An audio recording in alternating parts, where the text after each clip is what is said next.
Now, preview time. So let's take a look at what's coming your way.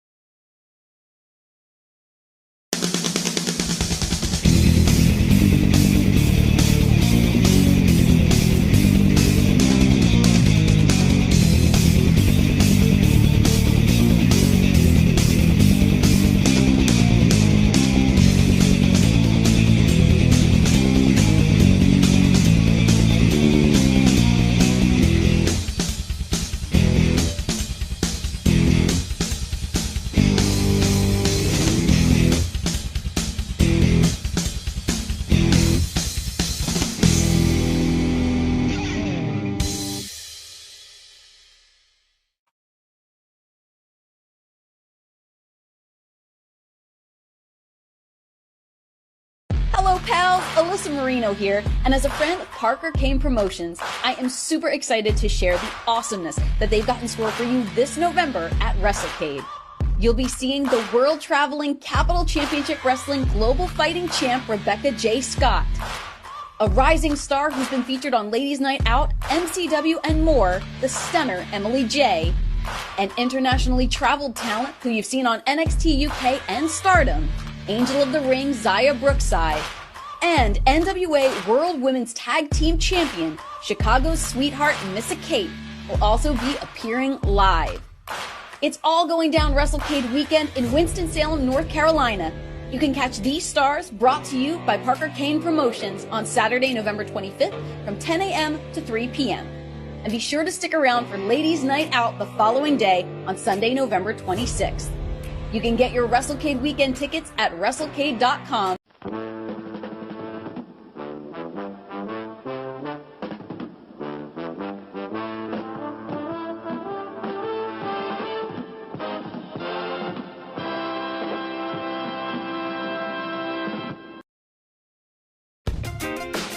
The Casa D18 Studios, an affiliate of the Jeff Meacham Network Multiverse of Media, proudly presents this retro content from A Simple Man's brand.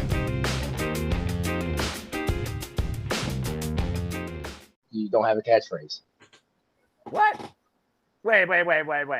I am the Simple Man, and I do not need a catchphrase. Why people think I have a catchphrase is a whole different scenario. But at the end of the day, why do I say so many things? Whether I'm talking about WWE, whether I'm talking about AEW, whether I'm talking about Stardom, whether I'm talking about New Japan Pro Wrestling, whether I'm talking about MLW, whether I'm talking about Impact Wrestling, whether I'm talking about New Japan Pro Wrestling, whether I'm talking about Ring of Honor, whether I'm talking about NXT. Oh, wait, not my NXT! But I digress.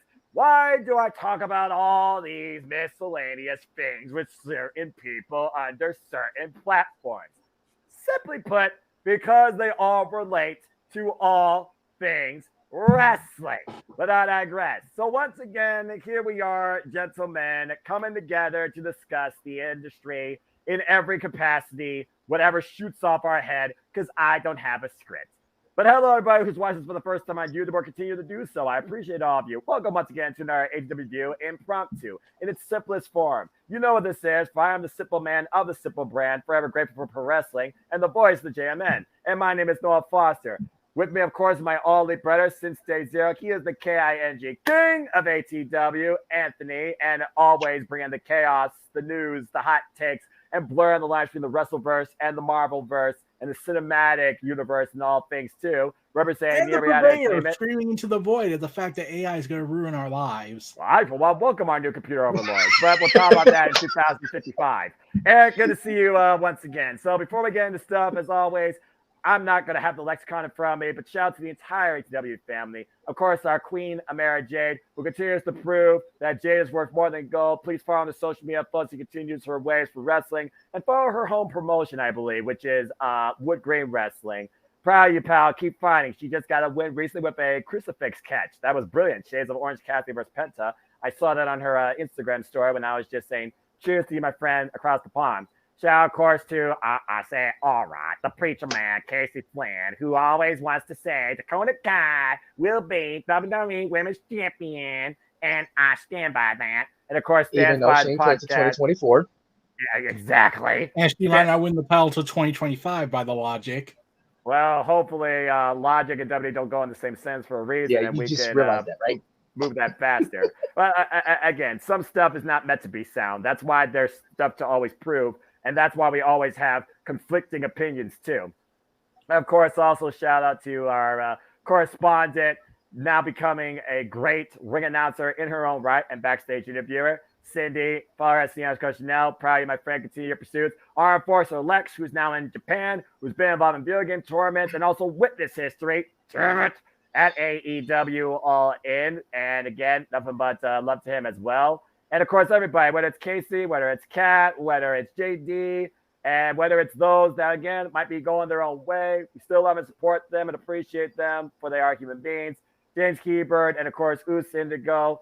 Again, there is no tribalism. There is no conflict. There is no, I would say, pettiness in this family.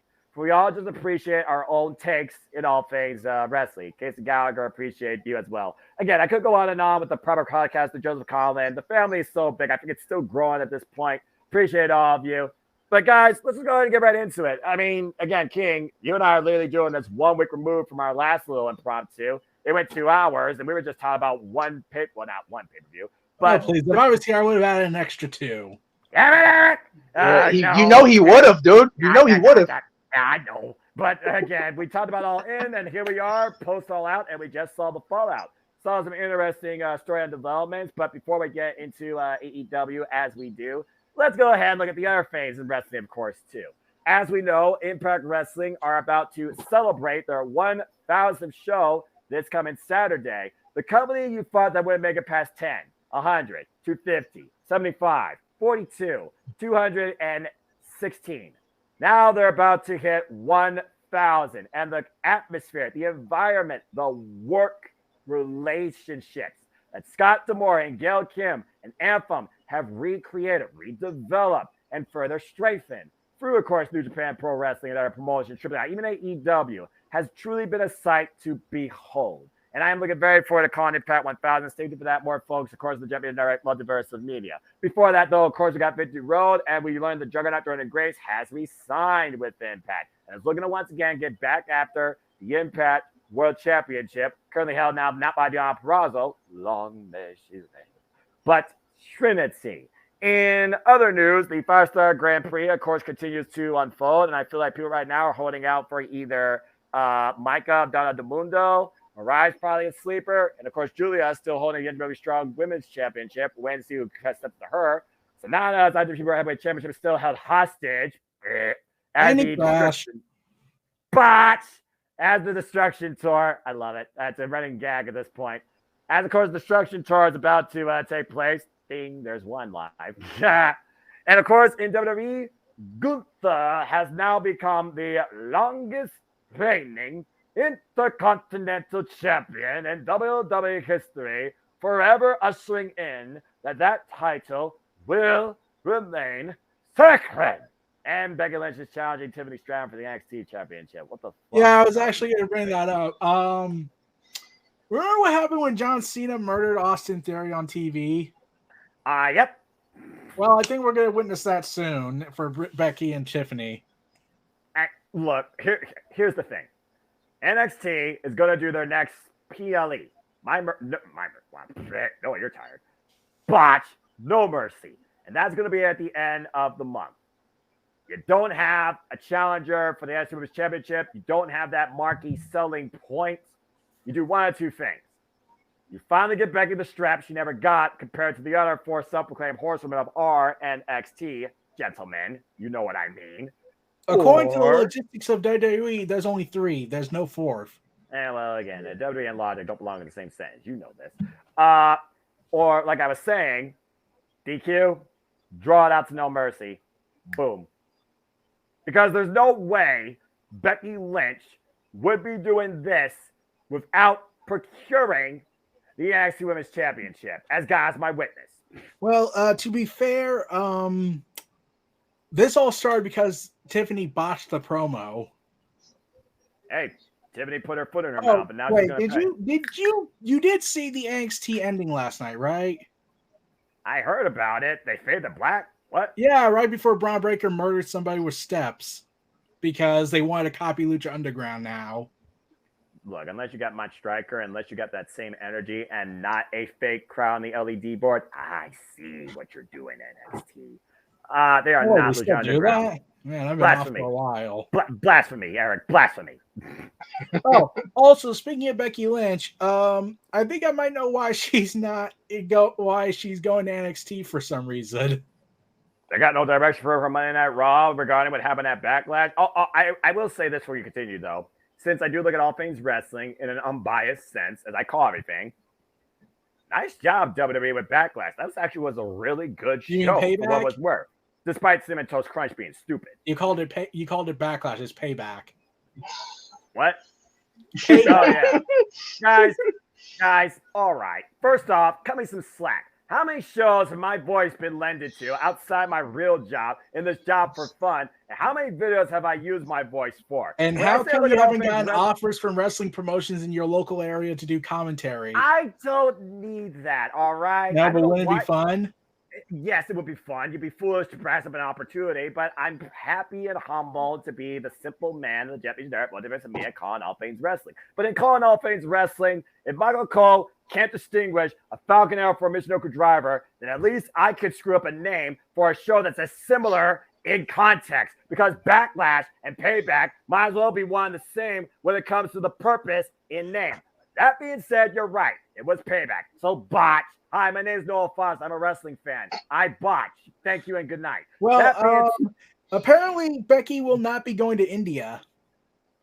Huh? Yeah, Becky can't go to India.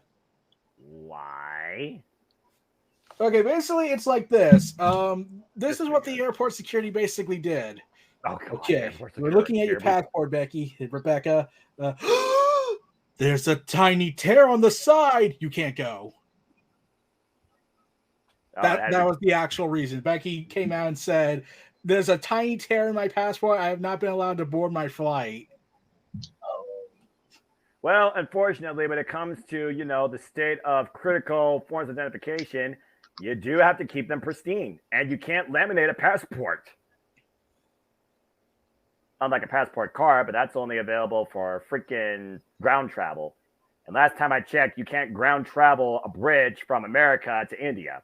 Although they're probably trying to build something like that, wouldn't surprise me. Can you imagine that? A bridge over the Pacific Ocean with rest stops. Oh, don't worry. I'm sure someone thought of that in the future. I'd be terrified for my life. Oh, you want to know what's terrifying? Guess what someone did pitch, though? Oh, God. What did I just start?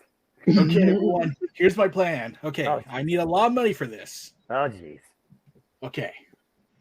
How would you all feel about a $1 million stadium? What? Huh? We have a concept called a $1 million stadium. A stadium that can fit 1 million people. There is not a single thing on God's green earth or man-made manufacturing. Someone actually made a set of what the idea would be. That would ever draw 1 million people. Look, you want to know what draws people?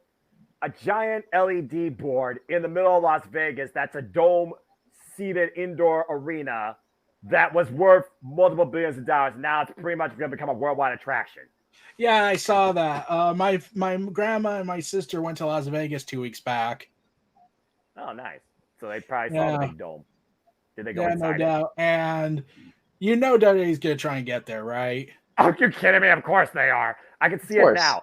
NXT from the Dome. Why SummerSlam once again goes back to Allegiant Stadium because you can't do the MGM Grand because AEW owns that.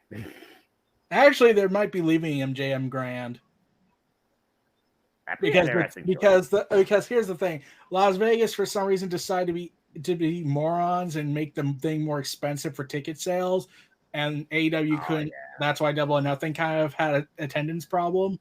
Yeah, I do remember that. I wouldn't be surprised if AEW was like, "Hey, can we actually do the show in the giant dome?" That dome's I know what's going to happen. If AEW gets the dome first before WWE, Vince is going to have a conniption fit. Well, it sounds like Vince isn't leaving anytime soon. So getting back on track, talking about WWE again. We're now what 7 days removed from the last time we spoke. We had Friday Night SmackDown, we had Payback, we had Monday Night Raw, and NXT.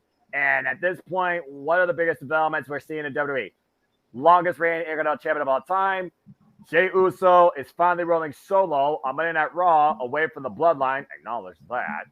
Cody Rhodes might be drafted to SmackDown. Oh, Lord, Yeah, here we go. and the WWE Endeavor closes its merger next week.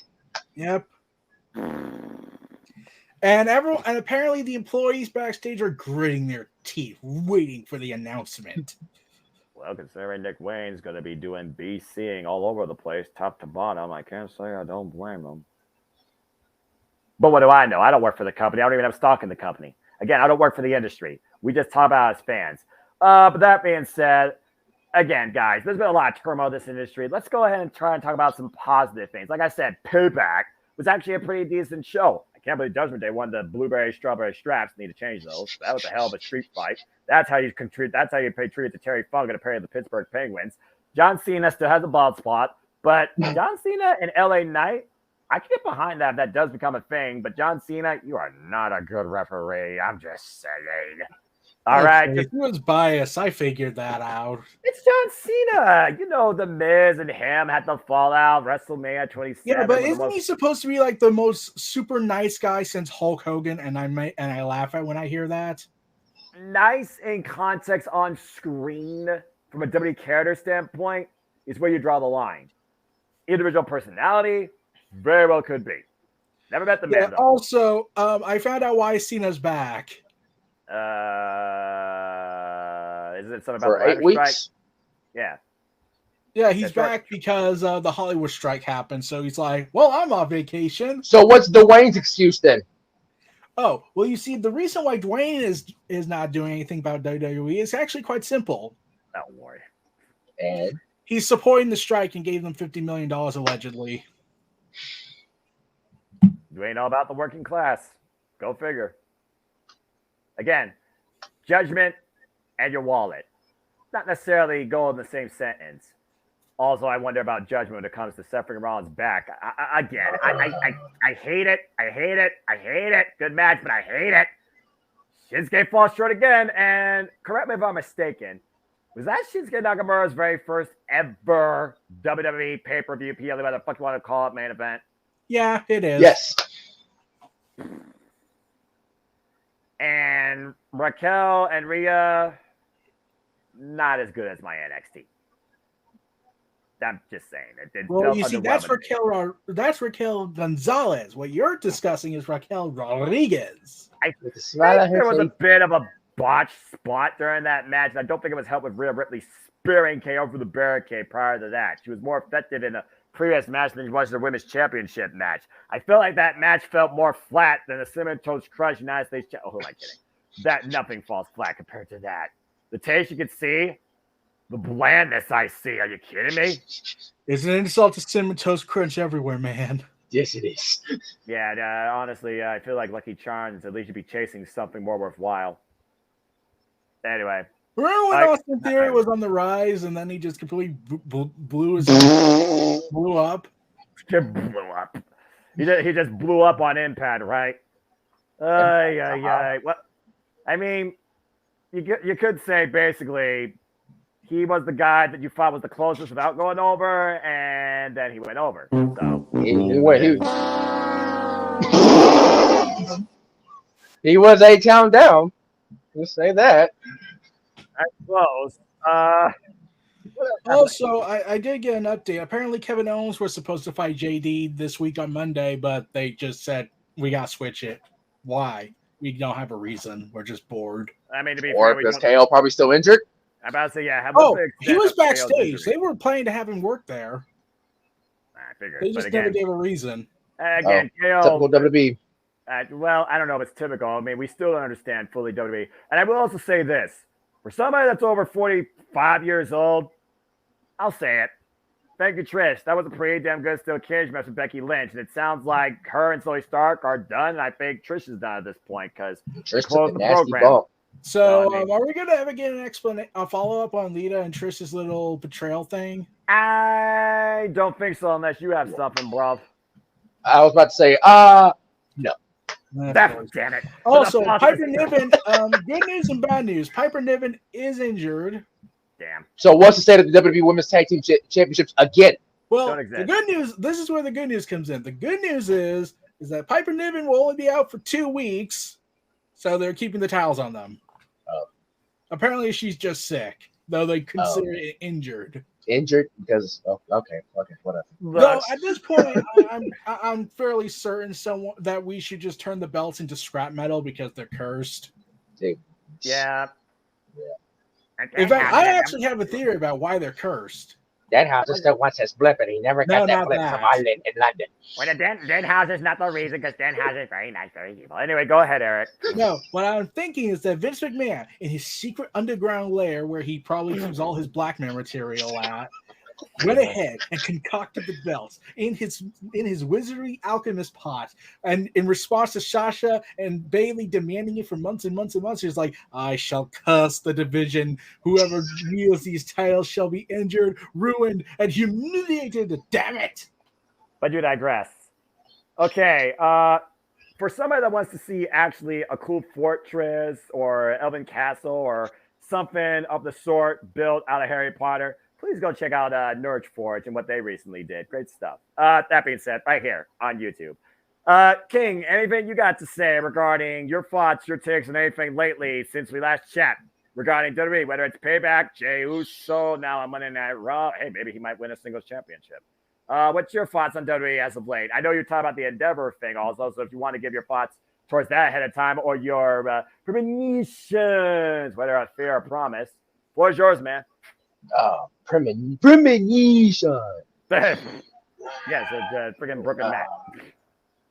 All I say about it is when it comes to, I just want to talk more about that a little bit. 2 words. Y'all know what the 2 words are. It's coming back. Y'all know what it is. I mean, you don't think like what Eric said, everybody in the back gritting their teeth? It's exactly what's going down. Because they know they're about to get what now? Budget cutting. And Eric will sound, emphasis I said employees, not independent contractors. Oh, just wait. It's going to happen. Anything could change between here and now, but let's not put any names out there because we don't know, again, because we do not work for the business. But I'm sure as soon as Eric finds out something, he will usher in the panic button, put the red siren in the chat, tag everybody, and ask for an immediate gathering of the family on the spot, which, again, unless I am asleep and dead to this world, I will answer. To be fair, I'll probably be at work when it happens. Okay, well, there you go. Then we'll talk about the aftermath afterwards. Anything else regarding WWE now, King? Regarding your father? The story between J.D. McDonough and Judgment Day. I'm glad someone brought this up. Why do I feel like Judgment Day about to have its own subdivision like Bullet Club with War Dogs? Because think about this. With the tension still there with Finn and Damian still there, I feel like Finn and JD and Damian and Dom with Rhea. Think about that. Because what Bullet Club's doing with War Dogs, think about that here. No, they're not doing that. I think I know what they're doing. Someone's got to be leaving the Judgment Day at some point. Damian Priest is said to be kicked out of the Judgment Day in the future. We just don't know when. I mean, he's got the Money in the Bank briefcase. But haven't you noticed something weird going on with how the Judgment Days and JD has been presented? Yeah, even though I still get it. It's basically teacher and student with Finn and JD. I get that, but why? But what is going on within the Judgment Day? Okay, think about this. A guy who's outside of the whole thing, and the last time he was with the guys that were involved with Judgment Day, got his ass kicked by them. Mm-hmm. Right. Goes ahead and is trying to be like, I'm buddies. I know this guy. I'm buddies with him and whatnot. I can be your friend and I can help you scratch my back. I scratch yours, kind of deal.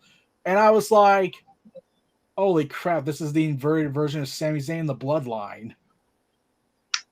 Yeah. You're onto something. Yep, you are absolutely correct. Roman Reigns gives him the shirt, Sammy the shirt, and all this emotional stuff.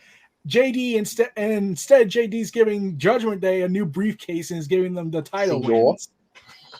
Yeah, after taking that nasty bump on the table, Jesus. Yeah, and I was like, "Oh God, you're inverting the Sammy bloodline storyline." Yeah. Well, I mean, you gotta do something on Monday Night Raw. So how about not trying to steal the idea of the bloodline just to further your own ends? Well, that's the only cash cow they can attain to, dude, because really the bloodline is still, it's a saga in the mix, and we all feel like it jumped the shark. But of course, in their mind, it's still the cash cow idea to go to. And really? Right now, the bloodline saga kind of is like paused indefinitely or taking a different epilogue side story with Jimmy and Jay trying to make their own way on separate brands. And Roman Reigns is on long-term vacation. Well, until Survivor Series. Yeah. Either way. Well, until Crown, no, I take that back. Until Crown Jewel, because Crown Jewel is going to be announced in the first week of November. Yeah, November 4th. It's said to be the rumored date. I gotta call another Crown Jewel. Damn it! Just cry, Noah. Just cry. No, just cry. It's too much nonsense from Country Redacted. That got it. Also, I had this realization. Two things realizing. What's up? Who are they even going to have Roman fight? I'm like, I kept saying AJ Styles, but they ignored that idea. No, it's not. Your guess is as good as mine. I know what Roman is going to do at Survivor Series. We don't even know what Survivor Series is going to be, bro. We don't even know if it's going to be War Games or not, really. Oh, actually, here's the rumor. Last thing I heard, this was a while back, so it probably has changed, is that they're basically like, okay, so what's our plan for Survivor Series? Okay, we could do War Games. Yeah, we did that last year, and, well, that requires Triple H thinking, and I'm Vince, and I'm a dumbass. Also, there's no, two factions to butt heads with that fit the War Games environment. You could do Judgment Day in the Bloodline, but that would require too much thinking and effort. And Bloodline is not together. That never will happen. So it's just basically Paul Heyman, Solo Sikoa, and Roman Reigns. That's just pretty much it. Yeah. And even though Paul Heyman is just guess a what they're special probably counsel. going to do. Guess what they're probably going to do. They're going to do Jay versus Jimmy, and actually no. Team Jay versus Team Jimmy. No, probably that. They're still trying to hold off Jimmy and Jay at WrestleMania. Oh yeah, WrestleMania 40. That's right, in Phillies. Yep, I forgot about that. Well, here's what I'm pretty sure they're gonna do. Go for What's up? Give it to us. Raw versus SmackDown versus NXT 5.0. Didn't we already do it in 2019? And look what happened with that. Yeah, our brand won, and it died. NXT Black and Gold kicked Raw and SmackDown's behinds. Yeah, but the aftermath of that. And then they were still buried on TV because Vince's vindictiveness. But this is also the NXT developed now with Vince influence, guided by Shawn Michaels and Triple H more so. But I'll say more of a Shawn than it is Triple H guy. Here's the thing, guys. You do realize one thing though. That means we're going to get Roman versus Seth Rollins again. Oh, they're gonna have to do that at this point. So champion versus champion. I mean, they ain't got nothing else to do, really. They're gonna unless you're gonna build someone to fight Roman at the show because you can't. Who are they going to build though? Like I said, they could obviously just do AJ Styles and Roman, but that requires too much effort. That's too much sense. Never-ending loop with Karrion Kross. Yeah, he is. It's like a Jericho vortex. He's feuding with Jimmy Uso. Oh, he is? Jimmy screwed him on SmackDown last week when he fought. Oh, yeah. I watched the highlights. Yeah. That's right. Yeah, Jimmy did screw AJ Styles in that match. Yeah. All right. Well, so it looks like they are going to do the Bloodline, but I'm like, do you do it at Crown Jewel or are you going to do it at Survivor Series? Okay, so do you do it at a glorified house show across the world, or do you do it at one of your premier top 4 pay-per-views of all time? I go with option 2. Well, fan-wise, option 2. Company-wise, option 1 if the Prince did. Yeah. Yep. And so there you go. That's fair. Yeah. Also, here's the realization. You want to know what also happened on SmackDown? Because this makes so much sense. Do tell. Jimmy now apparently wants back in on the Bloodline because that makes sense. And I was like, that's like I was like, we're going backwards instead of forwards. If I could turn back time. Yeah, here's the thing. You want to know? I think I should call it. I'm going to call it. Do tell. Go ahead. The Bloodline is becoming the NWO of 1999. No, NWO 2000. What do you mean? Hey, yo. Yeah, everybody wants to be part of the Bloodline. Or never mind. It's just like you had the ending at Money in the Bank. The epilogue was SummerSlam. Roman still wins. We saw that coming. And we go back to Cody probably for WrestleMania. But it's like now you're just trying to artificially extend it by causing tension within Jimmy and Jay. And it's like, okay, I was on this a little bit if the match was actually great and the crowd was not dead. But if they wanted to have brother versus brother, okay, fine. But why have Jimmy go back to the Bloodline? Why is he trying to now win back Roman and Solo Sikoa's love? We're going NWO 2000 WCW, people. No ending. Trying to prove that he's a bigger star than freaking Jey Uso, I guess. I don't know. Okay, so apparently Jimmy's motivation for betraying Jay and destroying over decades of brotherhood is apparently because he doesn't want Jay to turn into Roman. And I'm like, yep. And I'm like, wait, then why did you even have this? You want to be alongside Roman so you can become Roman yourself. Do we not see the mistaken superiority complex here? And here's the other thing. It was like when they were stretching that logic, I was like, then why do you want to go back to them? Because they got nothing better to do, or try and destroy him from within himself. I don't know. Apparently, some people think he's trying to get Solo Sikoa to overthrow Roman Reigns. Which, like, okay, if that's the end result, I'll probably forgive them a little bit. But they haven't addressed Solo Sikoa's moments at all. Nope. So, what's the end goal here? And also, here's the thing. I'm still not feeling like they have justified the Roman beating Cody thing, because it's like you could do this without the title. And they won't.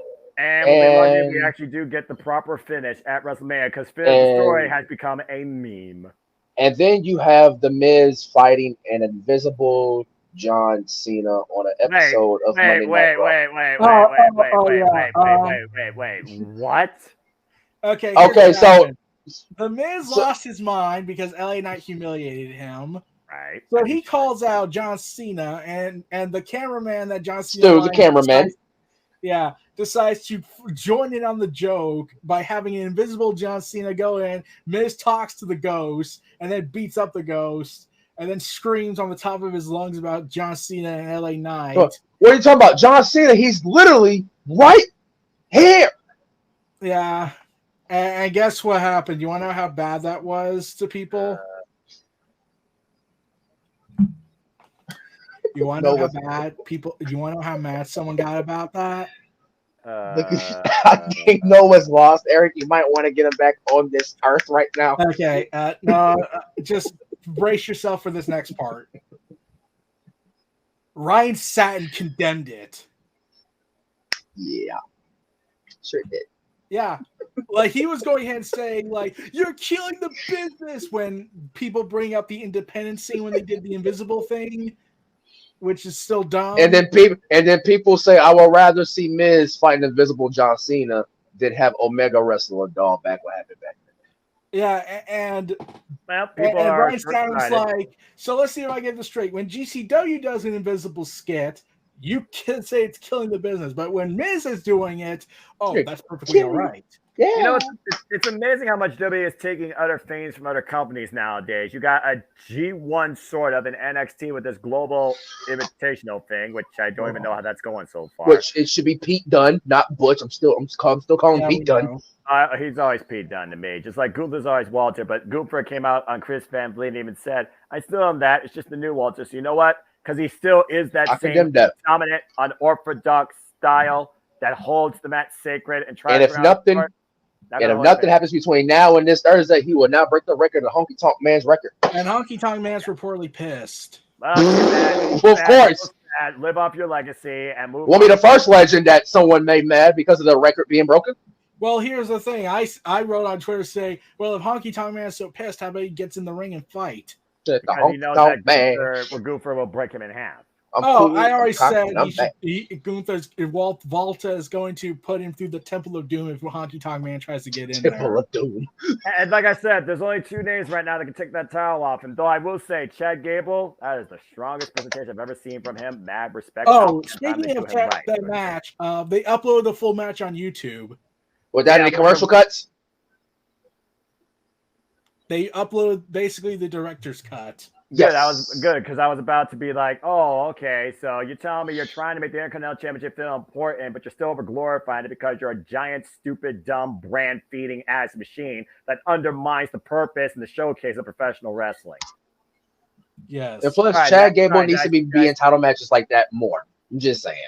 Yeah, but less. Also, I want to bring this up. Christian and his I'm embracing the meme of the dead father's gimmick. As we just witnessed on Dynamite. You know what? You know what's going to happen. Sooner rather than later, you know Christian's going to really cross the line. You want to know what I mean by that? What do you mean by that? You do realize he's probably going to say that Hangman's going to abandon his kid. Yeah, that I could see because he is a father. Hangman and Christian. He's going to go out on TV. He's going to say, and Hangman, how's it going to feel when you die and your kid's going to not know who you are? Yeah. Because we all know what happened last time Hangman and family was involved. It led to blood and guts with Jon Moxley. Don't give Christian any more ideas. This guy doesn't need ideas from us. Really not listening to any of our ideas because he could have roasted Dennis Rodman. His dad's dead too. I was saying he didn't do that because he wasn't. Unless, like he said in the media scrum, I don't have any friends besides Luchasaurus. That's not a friend. That's a right hand destruction, and you know that. Anyway, he should be in Mortal Kombat in all honesty with the way he looks. Yeah, right. Seriously, I know. Multiverse. Come on, would you give us the DLC? Seriously, put them in there. Look. I've been saying this for a while. I'm advocating for Kenny Omega to be in the game in one of his Wrestle Kingdom outfits. Suffer wrong. Yeah. Yes. And imagine it. We get Kenny Omega in his One Winged Angel outfit versus Peacemaker John Cena. Now that's a real forbidden door to say the least. But here's the kicker. It actually would happen because here's the thing. John Cena is voicing the Peacemaker character in the game. Yep. There you go. Exactly. It all writes itself. And Megan Fox apparently is voicing somebody for the new Mortal Kombat game. Yeah. Batista did the trailer of it, but I'm not sure if he's going to be in the game as DLC. I'm like, who would he play though? Striker? I don't know. Maybe he'll try and say, "Okay, can I now be Marcus Phoenix?" No. Here's a horde related. Nope. No. In other news, before we move on, NXT, not my NXT, still has more of their women's division than the entire main roster at WWE. That's a fucking sad point. Davey Strand, Becky Lynch, sounds like your program for No Mercy. Camille Hayes, great champion. Ela Dragunov and Wes Lee will face him next. And Braun Breaker killed, what's his name? Von Wagner. Yeah, that guy. Okay. That's all about NXT. There you go. Okay, so there you go. Moving on. Yeah, so as far as the AEW Fight Forever game goes, of course they did the Stay In Stampede, the Battle Royal type of gimmick. King, have you played any of that? Have you won any of those? I have not had the chance to play it, but I have been playing. I've rebooted the game because of the Limitless Bunny Pack, because of Keith Lee and your girl, Yay Alley. Stop that! Fucking episode without you all doing that. Why do you do that? By the way, happy belated birthday to the bunny. I hope that's your birthday. Will you stop doing that? As I redid the match of Dr. Britt Baker, DMD, and the bunny, and that from that all-in qualifying match. Of course, I was controlling Britt, of course, but we're doing realistically doing that match. Bunny hole. But Keith Lee looks good though. I'm just waiting for the next pack. But here's my thing though. If you're going to put a placement holder on the first DLC pack for Hook and Danhausen, that was supposed to be the first one, but instead you gave us. I ain't gonna be mad that you gave us Keith Lee and Allie, but you had Hook and Danhausen first. Obviously advertised as the first DLC. I wonder what made them change it.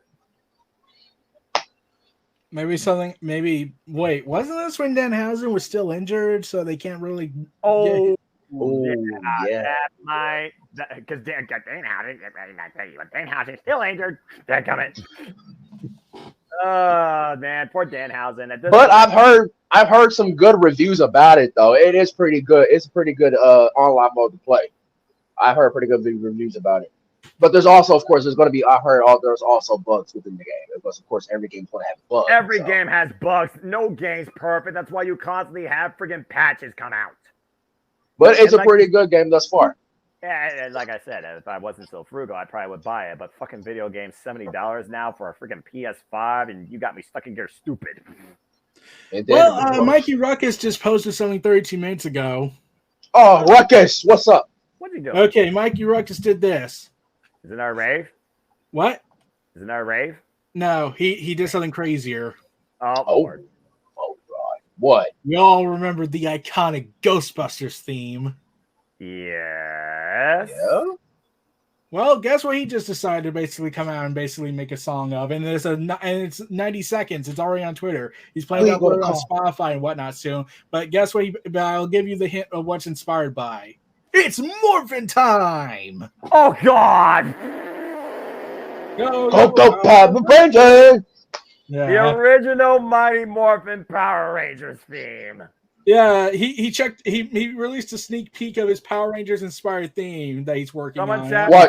Someone tag Dattila in that and see if she can have a... I know what that was going to be used for, a future episode of AEW, most likely. Yeah, let's hope that actually happens. Or maybe an entrance for a certain group. Just saying. Yeah. Though I wish we could always see the Squid Game entrance music. Oh God. Let's not go that far. By the way, shout out to Dattila, newest affiliate of the Multiverse Media. Please follow her, folks, where it's always wrestling time at Rangers of Wrestling. Keep plug. Anyway, okay, so that's interesting. In our news, Impact, again, as I said earlier, they have Victory Road this week, and they approach their 1,000th episode, and it is super stat. We have the return of Ultimate X. My hometown's boy, Trey Miguel, to represent, will take on Alex Shelley for the Impact World Championship. Feast or Fired is back. Oh, shit. Oh, no. I always hated that gimmick. I'm just going to say that for record. I've always hated that gimmick. Yo, I have to. Now it's back. Oh, man. You remember the people that got fired because of that shit? Funny enough, though, most of them didn't stay fired. They found a way to get back in, so maybe I'm just over panicking. But still, Johnny Swinger. There I said, Johnny Swinger. I can't believe that guy fucking took on Kenny King for a fucking title and nearly won it. I almost had a heart Digital Media Championship. Yep. Oh, God. We also have Friggins there in the original knockout, Tracy Brooks. There's a name you haven't heard in a long damn time. Taking on Eddie Edwards and Alicia Edwards in mixed tag team action. Jake Supping takes on Dirty Dango. Y'all might remember Fandango with Alpha Bravo, not Johnny Bravo. I'm, of course, talking about John E. Bravo, a.k.a. Alpha Bravo. Team 3D is back in tag team action for the first time in 7 years. Bully Ray and Devon Dudley. And, of course, as I said, but also, I'll say it once, I'll say it again, I dare somebody to fucking challenge me with a company not named Stardom. Impact Wrestling is, and I quote, and I quote, the premier leader in showcasing, in developing, in storytelling, in offering variety, in quantity, and quality of talent across the board in singles and tag teams action for what's the words I'm looking for? Women in professional wrestling. Damn it! But I digress, because look at this crazy shit. This is sad. Trinity, Jordan Grace, Awesome Kong, and Gail Kim. Gail Kim and Awesome Kong. Put that in perspective. One of the most infamous feuds in Knockouts history. taking on Deanna Purrazzo, Michelle Suss, Savannah Evans, Angelina Love. What Velvet Sky and Jive like that, but the beautiful people are back in business. Control yourself, King. Damn it, control yourself. All right, control yourself. This is a task here. Absurd pigeons will be let loose. Control yourself. Of course, and we don't know even the full story of this match. If there's 2 more freaking participants. But ladies and gentlemen, let this be a message to you. Then, now, and forever, respect the fucking Knockouts division. Yep. But I digress. And besides that, I believe that covers everything for this stacked show. Of course, prior to that, we have Victory Road. It will be the Motor City Machine Guns going after the tag champs again against the Rascals. That surprised the hell out of me. Being in Subculture. Leo Rush will fill the rush. And, of course, will defend it against the Time Splitter Kushida, the X Division Championship, ahead of defending that title in triple threat against Speedball Mike Bailey. Or not defending, but going after the IWGP Junior Heavyweight Championship against Speedball Mike Bailey and Ticking Time Bomb, Hiromu Takahashi. Tommy Dreamer puts his career on the line for the Digital Media Championship against Kenny King. And the match we never got that's finally going to happen, Josh Alexander goes one-on-one against Steve Macklin. Make him for all, tag him, and bag him. In the generational rivalry of the Knockouts division, this generation of professional wrestling, the virtuoso Deanna Purrazzo runs it back with the juggernaut Jordan Grace for the 5th time. Will keeps to repeat as Jordan Grace has never beaten the Virtuosa one-on-one. And Bully Ray looks to finally kill the unkillable in PCO in a match that simply is anything goes. And that is what so far is booked for Victory Road and coming up for freaking Impact Wrestling 1000. Oh, and Trinity, still the Knockouts World Champion that beat Deanna Purrazzo again via submission. Incredible. Will defend the title against Alicia Edwards, and I believe it's Alicia Edwards' first ever chance at the Knockouts. It is. Yeah, so I'm looking very forward to seeing how Alicia can take advantage here. Although I'm not going to lie, I kind of wish it was Killer Kelly, but that's just a whole different take, but I digress. And again, that's just what's coming out so far in Impact. And congratulations, Impact, on reaching 1,000. So before we talk about what really brought the fan together, that's AEW. Well, there is one more thing. What's up, Eric? Impact Wrestling is undergoing its own metaphysical rebirth. Yep. Right? They've been doing that since 2020. And look at them now. I would say they're probably better than ever. It's been reported about Impact. They're moving to Las Vegas from now on, and they even got new production set. Starting in October. People are getting kind of tired of the simplistic set of Impact, but I thought based on, the venues and stuff like that, it worked with its aesthetics. I'm curious what they do. Yeah, and I'm curious as to know this. Can we get a better network deal? Please. Please. Guys. I don't know, unfortunately, if Impact is on any other network's radar that is actually reachable, understandable, and relates. And as far as the Access TV thing goes, with the Impact Plus, it's been the most comfortable way they've broadcast their product. It really has. Just saying. I have Access TV, but I'm just saying. I mean, I have YouTube. I'm an Ultimate Insider now for 21 months going on, and you can literally watch Impact Wrestling for free, 90-minute commercial free, literally like that every week, dude.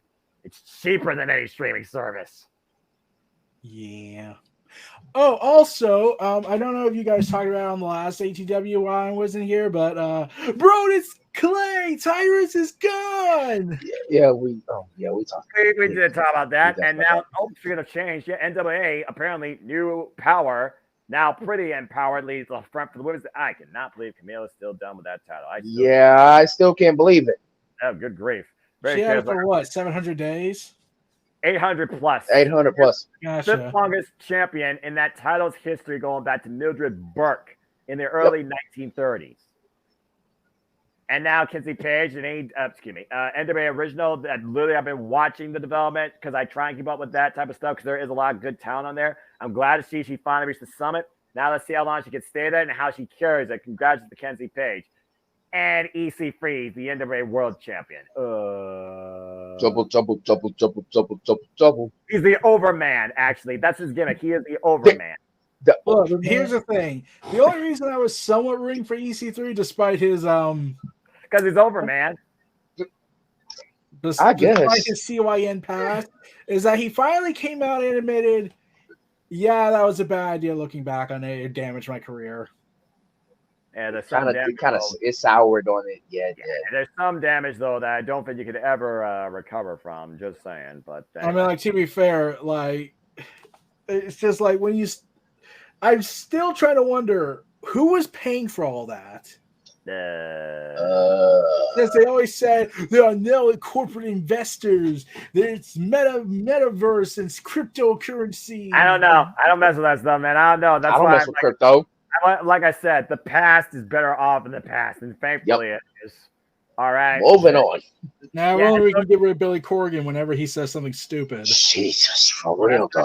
Stop. And again, as long as you got talent like Tom Latimer, J.R. Kratos, Odinson, Mike Knox, EC3, and for what it's worth, the women's division, also influenced by One Forrest and Mitchell, Max the Impaler, that company isn't going anywhere.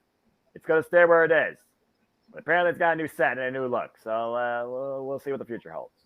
Yeah, but I just like Billy Corgan started off hot with NWA, and then the pandemic happened. And then it's never been and then they pissed off Nick Aldis with extortion, essentially. Oh God, you're going there, but yeah, you're not wrong. He's maybe out of line, but he's not wrong. It's not. Yeah, it's crazy though to think about the NWA though still exists, considering again it's the oldest promotion in the industry's history, which is still crazy to think about. Okay, but here's the thing. You want to know what? NWA almost did die permanently a few years back before Billy Corgan bought it. I know. Jeff informed me. Again, Jeff is the real professor. What did he say? In the first place. What did he say? He was talking about how, like, the trade-offs with the title and stuff like that. He talked about how, like, the big gold belt and Sweet Charlotte, as it's called, the 10 pounds of gold. And, of course, the NWA TNA championship that Jeff Jarrett had during the early days of TNA, which, again, he always had it, but he was the guy there that presented the title and put town over. Well, did he also mention there was a plan that he was supposed to buy NWA? Yeah. Yeah. It never followed through. Imagine if the NWA was incorporated in Impact Wrestling. Imagine. Imagine Vince bought NWA. He'd burn it to the ground. He'll burn it. Yeah, he will. And it just put it on Peacock or WWE Network for the UK. But here's the thing: what would he do with the 10 pounds of gold? Oh Lord! I don't even want to know. Let's not even go. No, I don't even want to know. Well, I think I know what he would do with it. I'll be right back. Oh God! No, there comes the chaos. We're only entering almost every one. Well, I mean, yeah, accurate. Yeah, very accurate. He throw it in the garbage and treat it like it was nothing. Like Medusa in WCW, which threw away the women's title. Medusa brought the title back in her Hall of Fame speech. I'm just saying. But still, when it first happened, though, just saying. I remember that Hall of Fame speech. I was like, burying the hatchet and all that. Reportedly, Vince was pissed at Medusa afterwards. Well, what else is new? You want to know why he was pissed? Why? Did she win over? What? Did she go over? What? No, it's because it was because he was like, Medusa, why didn't you bury Bischoff? And I was like, that was 20 plus years ago, you idiot. I know you have a hard time holding on, not letting go of the past. Which, okay, let me just bring this up. That was the one thing I wanted Vince to do when who passed away. I did not want him to be at Bray Wyatt's funeral. I did not want him at the show honoring him. I was very hot on that because I kept saying he did not deserve a damn thing from Wyatt after what he put him through. Yeah. I remember you saying about and he can never now take those back. I don't want anything Vince to give like a speech saying, I always loved Wyatt and whatnot. And it's like, you insulted him and mocked his weight. And you budget cutted him. Yeah, and you kept and you hired your PR department to lie and say he was an attitude problem. I'm just saying, from the tribute show, he wasn't there, so I think you got your wish. Well, him arrested, but that's a dream. That's a fantasy at this point. But next week he's going to be back in power. The guy In fact, here's the thing. I know some people still debate if Triple H is leaving or not, but at this point, how long do you think it will be till he's gone? I'll give it about to the end of the year. Yeah, I don't want to speculate. I don't want to speculate on that because I feel like the last thing anybody wants in this day and age is Triple H to not be involved in creating what he created starting 1 year ago at SummerSlam and has been trying to progress ever since. Except for the one thing that should die in a pit of fire in the Women's Tag Team Championships. Thank you. Yes. Oh, remember when I mentioned how I wish they just turned them into scrap metal at this point? Yeah. Someone actually responded saying that they wish I turned into scrap metal. Now again, that's just the world we live in. People are the world I don't interact. A meme clip. You know, I was probably kidding. Well, in fact, what did I say that was wrong? It is cursed. This is all you do. Like people. Oh, I also criticized. I brought up EC3 and his CYN stuff. Someone got mad and called me the V word. Whoa! What? Some guy on Twitter called me the V word because the Mother's Basement thing was not dead enough as is, and saying you don't have SEX in life and whatnot. And I was like, oh no, what will I ever do? It's not like I'm on the internet and I'm never gonna see you in real life. So who the fuck cares what I say? Eric. I'm being sarcastic. I know, Eric. I'm just going to say this real quick, and then we're going to get back to the rest because I want to talk to you guys about your favorite moments of Impact up to 1,000, maybe favorite stars, favorite matches. Tragically, here's the thing. I have not watched Impact in years besides the Kenny Omega involvement days. That was awesome. But there is one thing I wanted to mention about the NWA. There's an alternate reality out there somewhere where Billy Corgan actually was about to do the right thing for once. And that would be... Originally, he was going to go ahead and have Nick Aldis drop the title and end his stranglehold over it and give it to LA Knight. Yeah. Imagine LA Knight being the 10 pounds of gold. Oh, man. That'd be awesome. That would... Eli Drake would change the face of the NWA. For a little bit, then he got injured, and then it went to Tyrus, and nothing was the same since. No, but somehow that. But aren't you forgetting Trevor Murdoch in that equation, though? Oh yeah, I completely forgot he existed still. I'm just saying, like, look. The only reason I did not remember Trevor Murdoch is because he wasn't on Fox News every single second of the day screaming about how he'll be violent. Well, you got a point there. At the end of the day, I don't watch news. Also, I'm just going to say this real quick, and I don't want any more crap brought up. Tribalists. Wake up or get fucked. Actually, getting fucked maybe is what you need, and you're never going to get it. By the way, back on AEW, have you all heard what Tony Khan came out and said about All Out? Well, before we get there, again, Impact, congrats on 1,000. And Eric, remember the Kenny Omega saga, which I still go back and watch. The one match called by Marvin, though. God, I miss that voice. Yeah, I wish he came back too. I'm like, he said, can he revitalize his passion? But I still wonder what's taking him so long to come back. It's taking so long. Come on, man. Look. The bipolar rock and roller still doing the thing that he loves. Let's just be happy for that. Yeah. I'm pretty sure AEW. Also, I know you guys saw AEW Dynamite. Did Don Callis actually say there's a new big dog in All Elite Wrestling? I don't think he said those. No, but he is going to reveal his next masterpiece next week.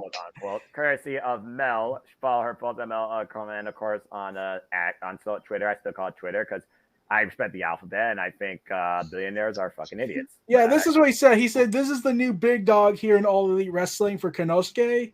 And this is what I just wrote in response, saying, "Look, Don, I know you're projecting your hatred for Paul Heyman cracking your skull open when you canceled ECW on TNN in 2000 onto Kenny Omega, but you don't need to sell me on Reigns versus Omega. I'm already sold." At the end of the day, that's never going to happen. So just keep living that in your fantasy dreams and mod a WWE video game and make your best Kenny Omega. That being said, Impact 1,000, congratulations. But since everyone wants to spearhead and light the fuse, bring the boom, we'll go ahead and talk AEW. And we will start talking about this Dynamite since we already started talking about that. And as far as Don Callis talking about Big Dog, I've already acknowledged our freshly squeezed international champion more than the actual insert champion here from the other company that just got a bunch of days stacked up for no real damn reason. on a freaking blueberry and strawberry strap, but I digress with a new strap hosted by Heinz Mustard. But I also digress. Although I will say this in a bit of respect. The Blue Universal Championship apparently was given in honor of Bray Wyatt. So that should no longer be on our screen, so I respect that.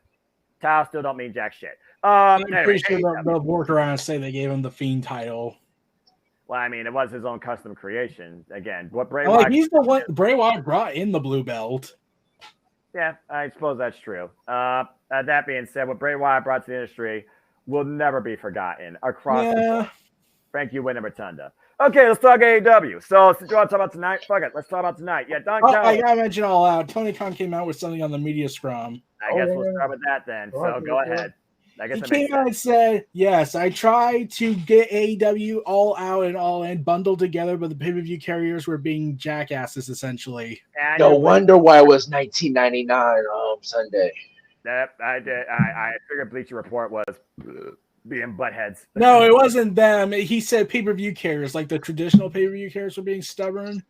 Oh, traditional pay-per-view carriers. Yeah, and I was just like, damn it. At least you could say you tried. Yeah, he always tries. Like, yeah, he has his fault, but he always tries for us and try to support us fans. And with Sakura being pissed off, and I was like, oh, god damn it, Tony. Yeah, I did see that video. I said it. I said it then. I'm going to say it now. Why was Saraya given that Queen We Will Rock You thing, but you didn't have Emi Sakura book at least for the 0 hour? There, I said my piece. Yeah, here's the thing. Apparently, from someone else, they said Emi actually was the one that pitched the song and everything, and Tony basically was like, that's a good idea. Sorry, here you go. Now, if that is the case, I don't know. This is just an unverified source, but if that was the case, then I'll be like, what the hell, man? Tony, boss man. Look, I get people's complaints saying he needs to channel a little bit of Vince in him, and I think that's partially why he doesn't. And I think that's partially why he doesn't want to, because if he does channel that Vince strength, then it's not going to leave. It's poison. Tony Khan's not Vince McMahon. That's what people need to realize. But he did channel that just a little bit from a certain situation that I feel like we know that one. But I'll just say this: EC3 wants him in NWA, and Impact wants him too. Good luck, especially on Impact side. I think Jeff summed it up perfectly. He didn't need to get away from a company. He permanently needed to get away from the business. Yes. Seriously, CM Punk does not need the wrestling business. And Look, I don't here's think what I said a while back. Before Punk came back, I said this. Wrestling doesn't need him, but they certainly just want him. Well, and that's mostly you don't always get what you want, and you don't need keyword, you don't need what you want. Let Phil Brooks be happy with what he actually wants in his life. Basically, TK catered to him. He gave him his own show, even though some people don't want to call it like that, but it was his own show on Collision. To be fair, there was also reports before Punk came back that confirmed that yes, Collision was always in the cards. It's just convenient timing. And then basically he got booking powers somehow, some way. He got booking powers, and then all of a sudden, all of this happens. Like, come on now, seriously. But I hope the man find his. All I gotta say is this: I hope the man find his peace wherever he does. Like, seriously, because like you just alluded to, dude, he needed to get it away from the wrestling business permanently. Yeah. Also, okay, I know this is going to be a little crazy, but like, here's the thing: I know people want to talk about Jack Perry, and right now we haven't even talked AW All Out. Go ahead. Yeah, I know, but we're talking about All In essentially. I know people are still saying that Jack Perry needed to get fired. I was like, I get what you're going for, but like, and people keep saying it's because his father's famous, and I was like, wait, his father's famous? Who's that? Yeah, I never knew his dad. I just looked at Jack Perry as, well, Jack Perry Jungle Boy, but that's a different topic. I was like, okay, look, I agree. He's punished. He's being definitely suspended. He's probably not getting paid, and it's probably going somewhere else. But here's the thing. I'm not an expert on this. I could be completely wrong based on reports and conjecture, but if I recall correctly, it was said Punk signed a bunch of legal documents, NDAs and whatnot. Yep. So I wouldn't be surprised if one of the conditions was do not do something this stupid again. Yep, it was. And again, if you're a repeat offender, you gotta have a statute of limitations for discipline. I mean, yeah. Here's the thing. Fired. So here's the thing. When the fight happened, when I heard the fight had happened, I was like, Jungle Boy is going to be suspended. Punk is no doubt going to be fired, because if he signed documents that said he can't do this again, then he definitely broke the law. We don't know what happened that day. There's apparently footage of it. I won't know unless Punk suddenly decides to sue everybody again. Which, from his camp, expect a potentially explosive response from his camp. So, all I'm going to say is this: we got to move on from the past if we're going to evolve in AEW. Mm-hmm. Yeah. Also, here's the thing about Tony Khan and that what happened on Collision, where he looked like he was going to break down and cry. Here's the thing: I get everyone's pissed at him, and I understand. But here's what I was thinking. I was like, he didn't have to go out there, though. I was like, did he go out there because he knew if he didn't, the fans would have hijacked the show, and he didn't want the wrestlers to go through what he made?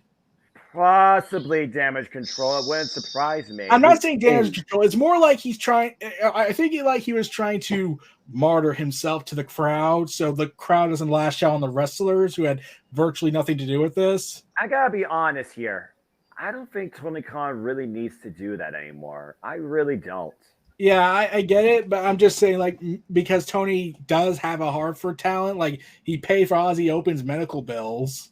I know. We talked about that. Yeah, so I think, like, there's a possibility he didn't do it for that, but the idea is out there that he went out there to get all that hatred out of their system just so the wrestlers don't get affected. Yeah, it's like you said. The thing is, and I can't stress this enough, we don't work in the business, let alone work in AEW. Everything we are discussing is on pure opinion and somewhat try to strengthen support from possibly journalistic integrity, speculation. But the bottom line is this. Here's the reality. We stand here still engaging in All Elite Wrestling for the plethora of incredible talent that did build the foundation of this company, financed by Tony Khan. It's not hard to book. It's just hard to finance. They have the wallet. It's the talent that is the lifeblood, the life support of this company. It's the talent that's the reason we engage and enjoy and still follow All Elite Wrestling, and not down to one individual person you wanted back after freaking 7 years. So you were saying, King? See, and I'm glad we on this topic about Tony, because really I'm tired of people running this little gag anytime I hop on Twitter just for about one time and then hop off.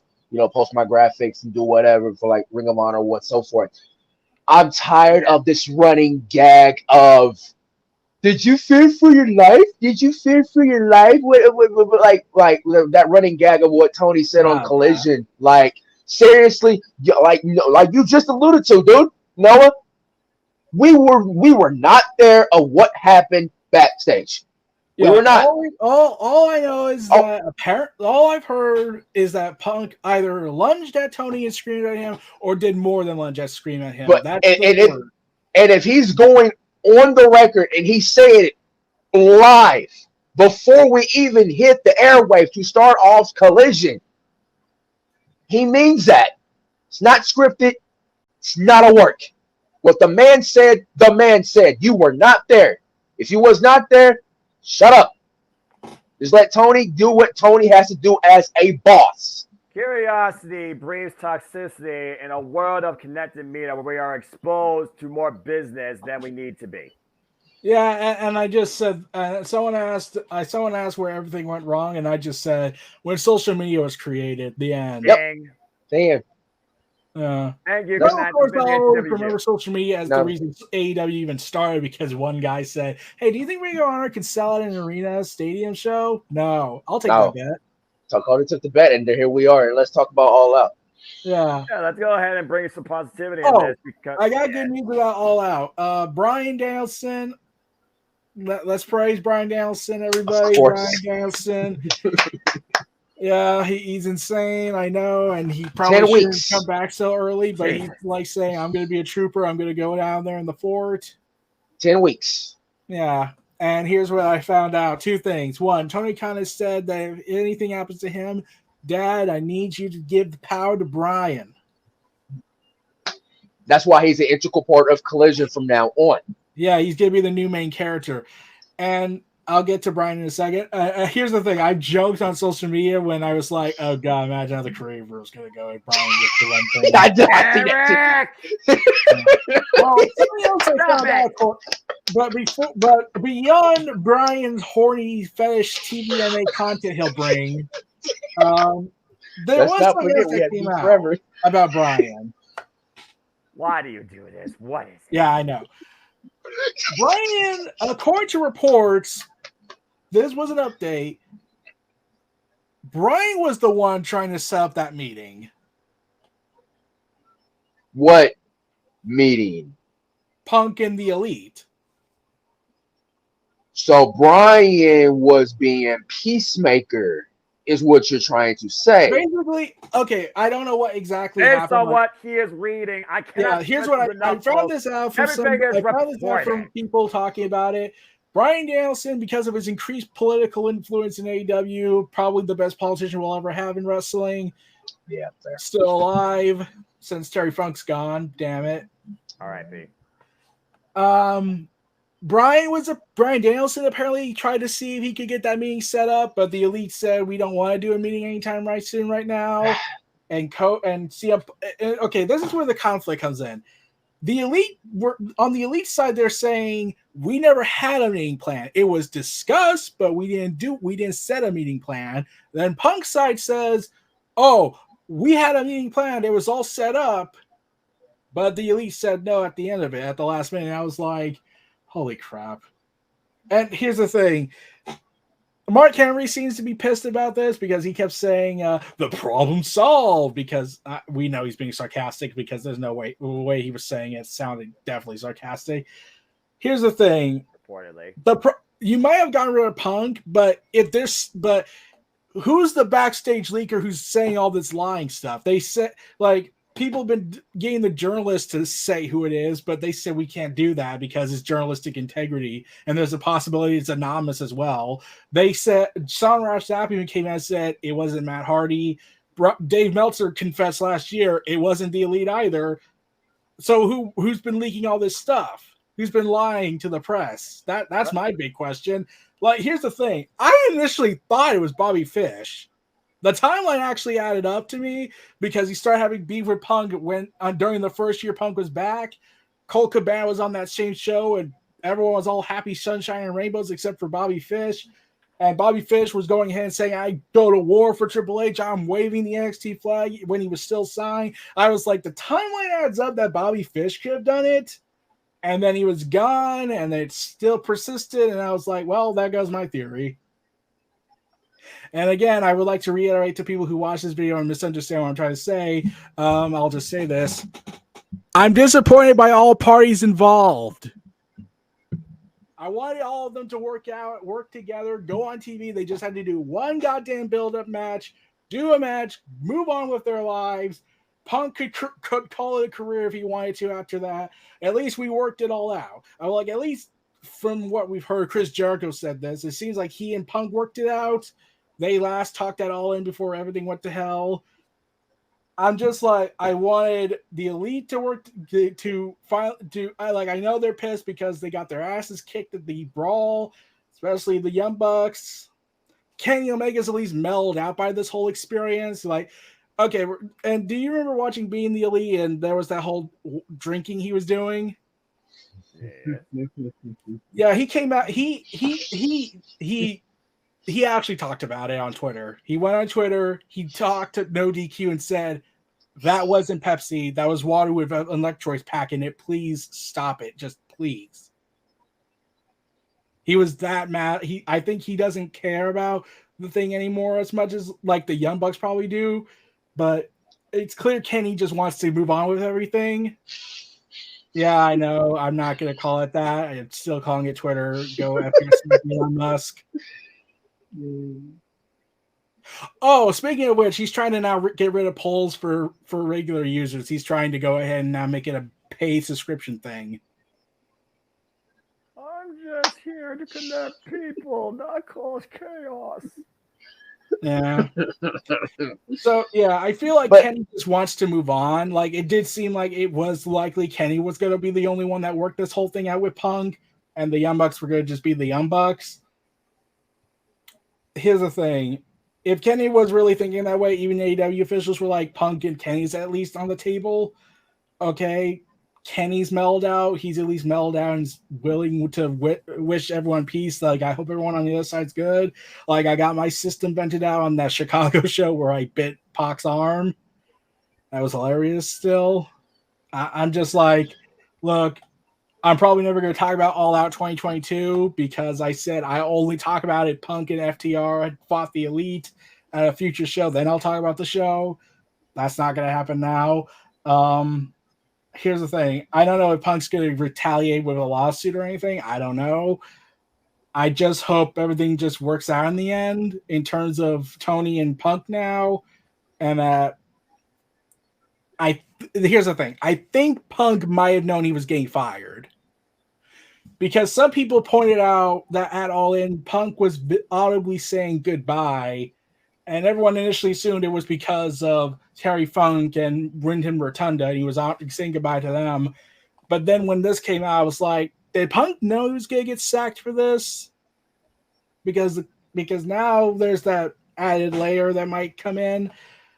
If Punk knew, I don't know what he's going to do. I know people, and here's the thing. The Tribalists have already gone ahead and said they want to see Punk back in WWE. And I said, oh, for fuck's sake. The Doctor is still there, for God's sake.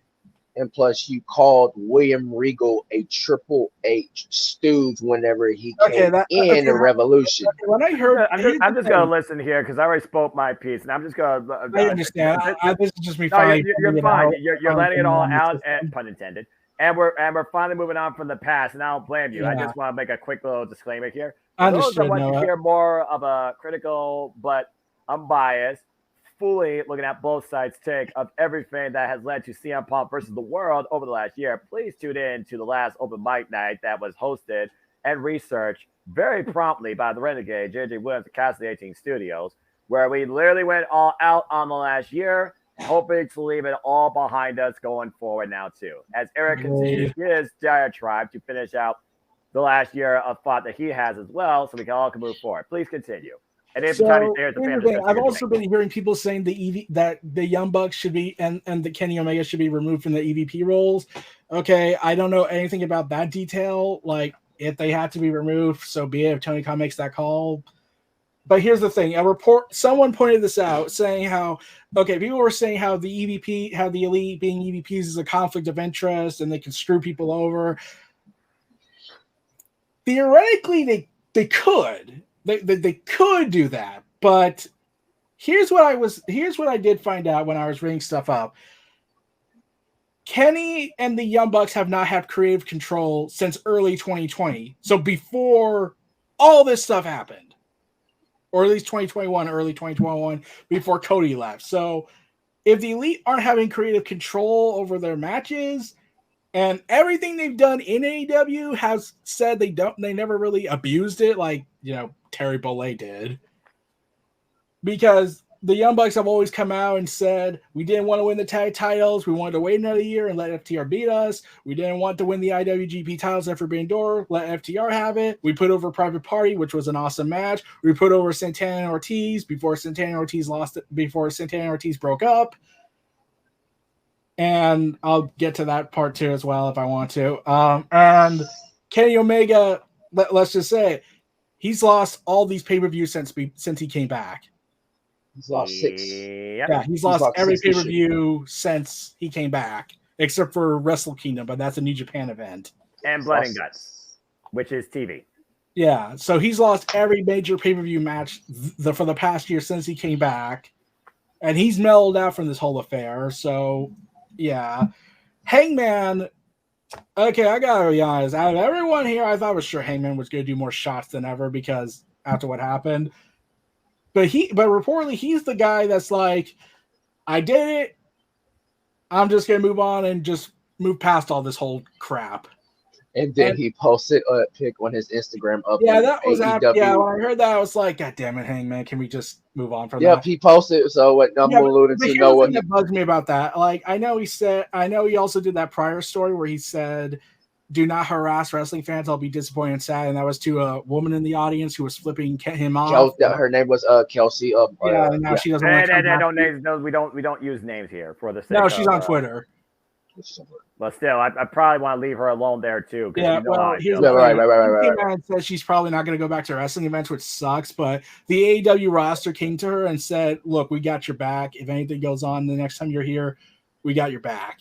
So props to that. Respect fans and wrestling. Respect.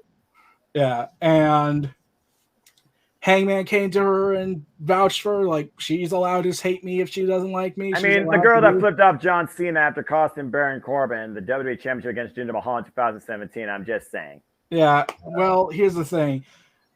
I get Hangman had his dig with the whole toy thing because CM Punk did that thing after Collision, that one episode. But here's what I did here. Apparently, Punk messaged Hangman and said, "I'm sorry about that promo I cut after Collision." So, yeah, if Punk was saying sorry, fine about that, he's allowed to talk to Hangman. Apparently, Punk just thinks if he just keeps saying stuff on the air or off the air, he'll get the Elite's attention and they'll come and wrestle him like, you know, like Matt Riddle when he was on TV, on everywhere he went, he said, "I want to fight Brock Lesnar. I want to fight Goldberg." And now Goldberg hates his guts and says, "We're never going to do this." That's a whole different thing. Even Vince gave his blessing to that, but like, yeah, this whole mess has been a colossal fuck up on Tony's part, on the Elite's part, on Punk's part, on Jack Perry's part. I was still trying to wonder how fucking real Glass was the cause of was the powder keg. But here's the thing: I think Punk is a literal powder keg. If Jack Perry didn't do it at All In and someone else did it, it was going to be someone else if it wasn't Jungle Boy. If it was going to be, it was either going to be the Elite or Punk was going to light the fuse himself if he did something incredibly stupid on TV or off the air. I feel like, and now, and I'm not talking about Dave Meltzer or anything about them because their bias is there, but allow me to just point this out to someone who told me this. They're comparing Dave and Brian Alvarez's biases to fucking Nazi propaganda. And I'm just like, that's an extreme comparison. And then I kept getting responses saying, "Oh, no, he's totally right. That's an accurate statement." And I was like, you're comparing with would-be journalists who are well-known and get paid for this to a psychotic government regime. I don't think Dave and the others are going to go ahead and commit mass murder. And then I saw the Independent article. Oh, that headline. Yeah, where they're comparing Punk to the president that we had previously. And I was like, you're confusing toxicity with, in my opinion, evil. But yeah, I'm not going to get political on Trump and all that. Look, I just wanted to get my piece out there with the whole situation. I was disappointed with everyone all around. Do I think the EVP title should be revoked from the Elite? No idea on that, but the whole accusation, but the idea they have creative control in their power or have been abusing it as far as other people, that's kind of out the window in my eyes. I could be wrong, and every evidence suggests they would be willing to put people over if it came down to it, and not do the Triple H style where they handpick people they want to put over. And yeah, I don't know what the future's in store. I'm just so goddamn done with this whole drama. I'm sorry that a lot of the wrestlers were emotionally affected. For Aubrey Edwards, FTR, they love Punk. I'm sure a lot of people backstage love Punk. They said some were down about it and depressed about it. But look, I think this for the next year, this is basically going to be make or break for AEW, because if AEW royally fucks up big time with this and how they handle this whole thing, if they try to move on in a way that works, fine, they'll overcome it. But this is going to be a massive snag that probably will hurt them for a long while. If Punk does a lawsuit or something, I don't know if the NDA agreements prevent him from doing that. But yeah, I just want I'm just hoping if Tony Khan and Punk let cooler heads prevail, they can meet up again, shake hands, and apologize to each other about how they went about this whole thing and wish they could have done things differently, like Stone Cold and Vince did. Fine. But it's like, I don't think Punk's coming back. I think he'll be done. If he comes back, that's his choice. Just be careful what happens. I just hoping everything works smoothly from now on. Well, as smoothly as one can hope. But I don't think AEW's good. I'm hoping AEW doesn't go out of business from this, because this is still a fragile stuff going on. This is less than a 5-year-old company still.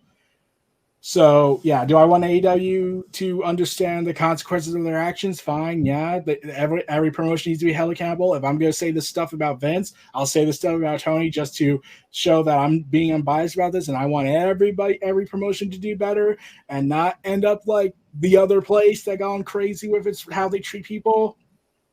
If they all move on, fine, you got that one thing done. If people want to leave AEW from all this drama, fine. Tony, please just grant them releases if you can.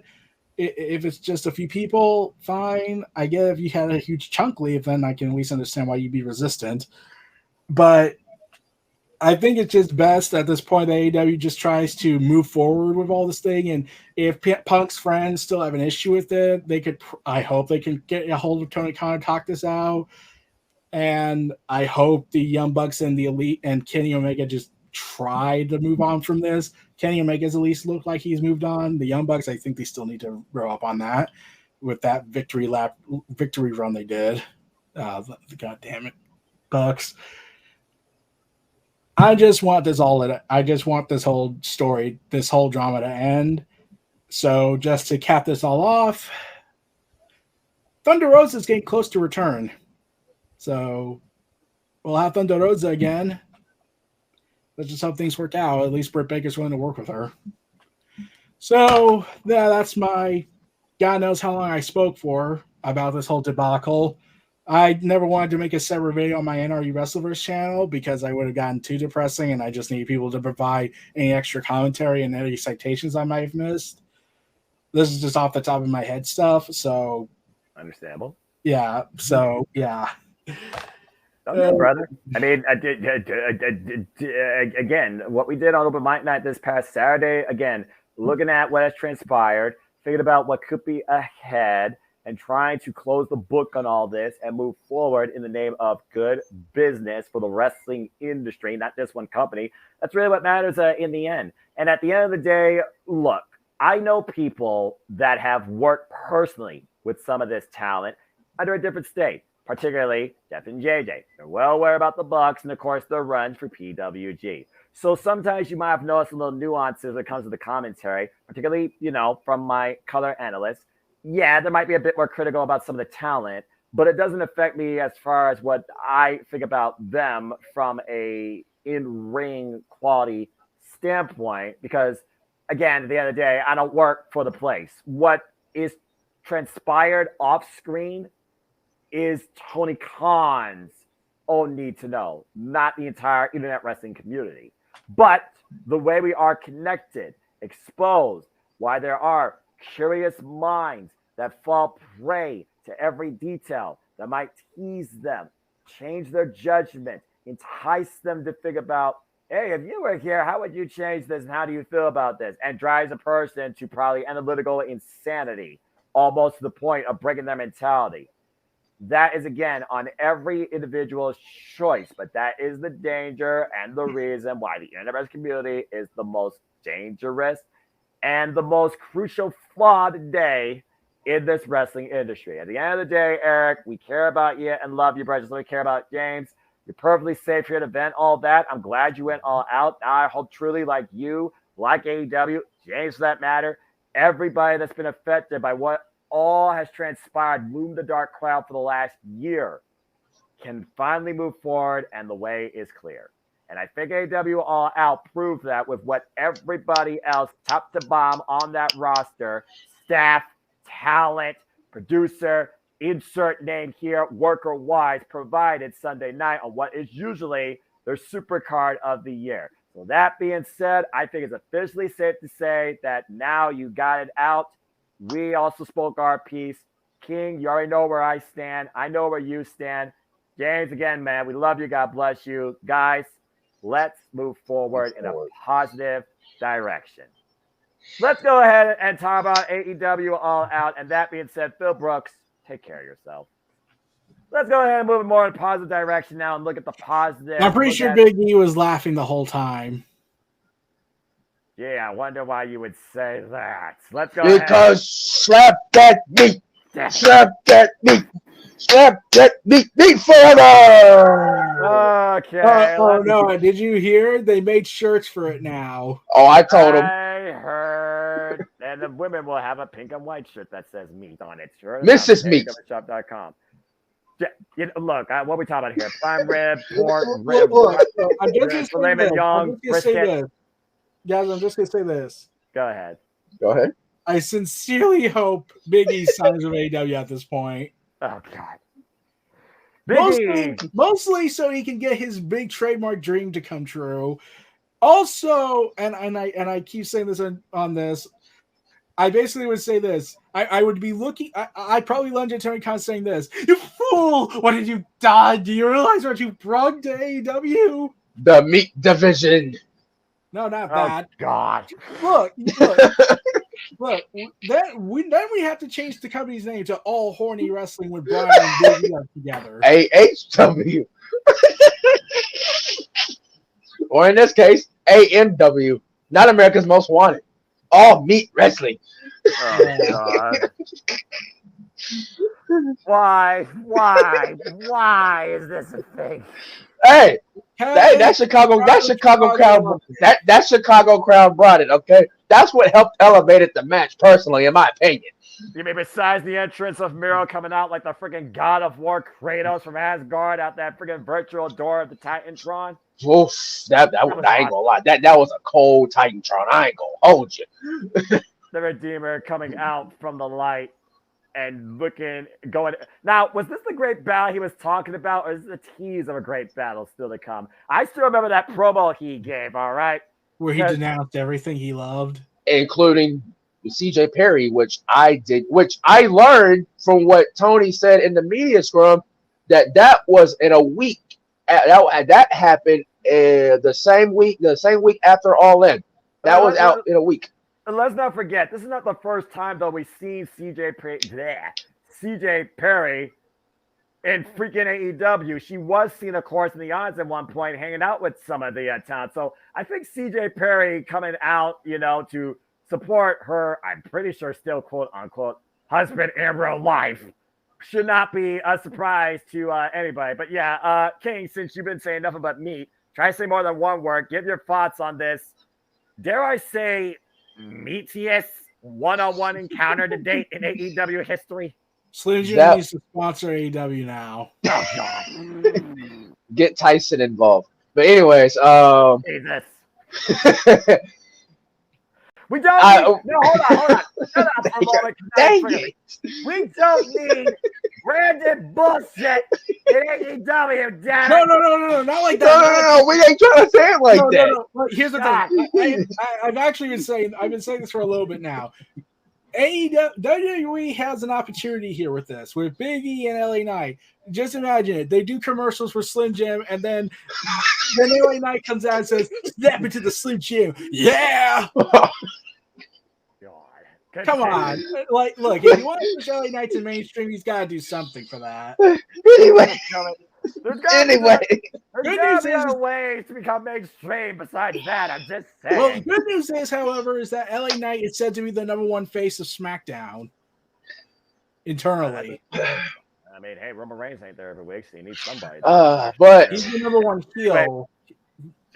Right, face heel dynamic, blah, blah, blah. Blah, blah, blah. Yeah, they booked a fucking heel versus heel match on NXT now NXT for that damn Rainbow Bright NXT Women's Champion. You're talking about super space dynamic. But anyways, let's get back on track here before you really lose your mind. We can really go off the rails. Really off the rails. Yeah. The build to the I felt like when Tony booked this match, I kind of felt like he booked himself into a corner because of the fact that Hobbs is coming off a TNT title run, which he should have been holding the title longer. I'm just saying you didn't need QT and the whole cronies to help him. I'm just saying. Wrong. A former TNT champion. Then you have Miro, who recently came back not too long ago. He needs a win, and he needs to be propelled back into the title scene, whatever title he wants to go after. So you booked yourself into a corner here, and it's like, one of them needs a win, but also what will happen to this guy's momentum if this guy loses? So going into this, I was already had that feeling that in my gut, I was going with Miro. In my mind, I was going with Hobbs, so I was split. But when it comes to big man wrestling, this was the example. This was the exemplify of All Out when it comes to this match right here, because of the fact that these two men brought it. They really did. Like, this was a big man battle, and I enjoyed sometimes big men wrestling nowadays. You don't really see them that often. Well, you do, but it's just basically at best. But with Hobbs and Miro here, you exceeded all of my expectations, and then some. And then the Chicago crowd decided to add it on another layer, and it's chants of "Trap that meat, trap that meat," and then Meat Forever came out. But I mean, like I said, he booked himself into a corner, and then Miro got the win here, and then of course Hobbs decided, okay, Miro handshake made, and then all of a sudden he took it like a sore loser. So I have a feeling we're not going to see the last of these two big horses go at it. And then CJ Perry showed up, and Miro denounced As Nigel McGuinness said, "Here comes Mrs. Meat." Jesus, what is she not wearing? Oof. Anyway, that's a different topic.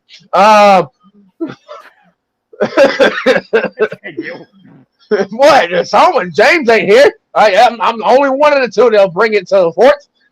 Yeah, when it's not Marilyn Monroe. Or so I saw this. Hey. I saw this on Twitter. I'm going to call you out. Miro denounced her. Yeah, he's like. Yeah, because he said you're not real. It's like, what? CJ had that. Wait, what?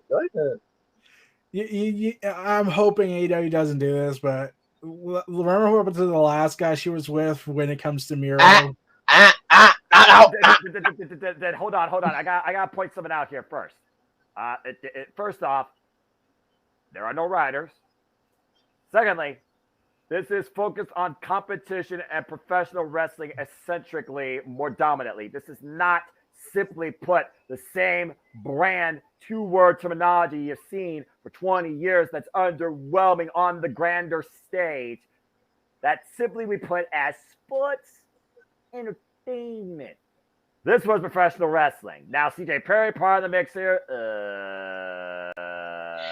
Here's the thing. Some people actually think it's going to lead to Miro reuniting with CJ Perry and Rusev Day. I swear I heard CJ Day. Did I not hear that chant as well? I could have sworn I heard that. You might have heard it, but I didn't hear it Sunday night. All I know is, look, I'm a gamer. I played God of War. God of War, one of my favorite games of all time. Freaking Kratos had what? Hera, the freaking Queen of the Giants or whatever in Norse mythology. There's like freaking Miro, the Redeemer. If Miro's Kratos, that's Hera. Why the hell would he reject her? Apologies, well, it's actually quite simple. Here you go. Try and make things simple. Here's the thing. If Miro's going to be Kratos, does that mean he's going to be tricked into killing CJ Perry? Because that's what happened in the original trilogy. Let's not put that out there in the ether. I don't need a death angle. This isn't Impact Wrestling where they kill more knockouts than I can count. Like what happened with Allie down the rabbit hole? We don't talk about that. Damn it. Anyway, yeah, I mean, the last time Miro was involved in a big hoss fight in AEW, I'm pretty sure never happened. I think his last fight was literally against Bryan Danielson. That was probably the most dominant. Yeah, that was at Full Gear, and then he got injured. I don't know if he got injured and he took a longer hiatus than we thought. Wait, then, I just had a realization. What? If Nero is Kratos and CJ Perry is theoretically his first wife that he kills in the original game because he's manipulated, does that mean QT is Zeus?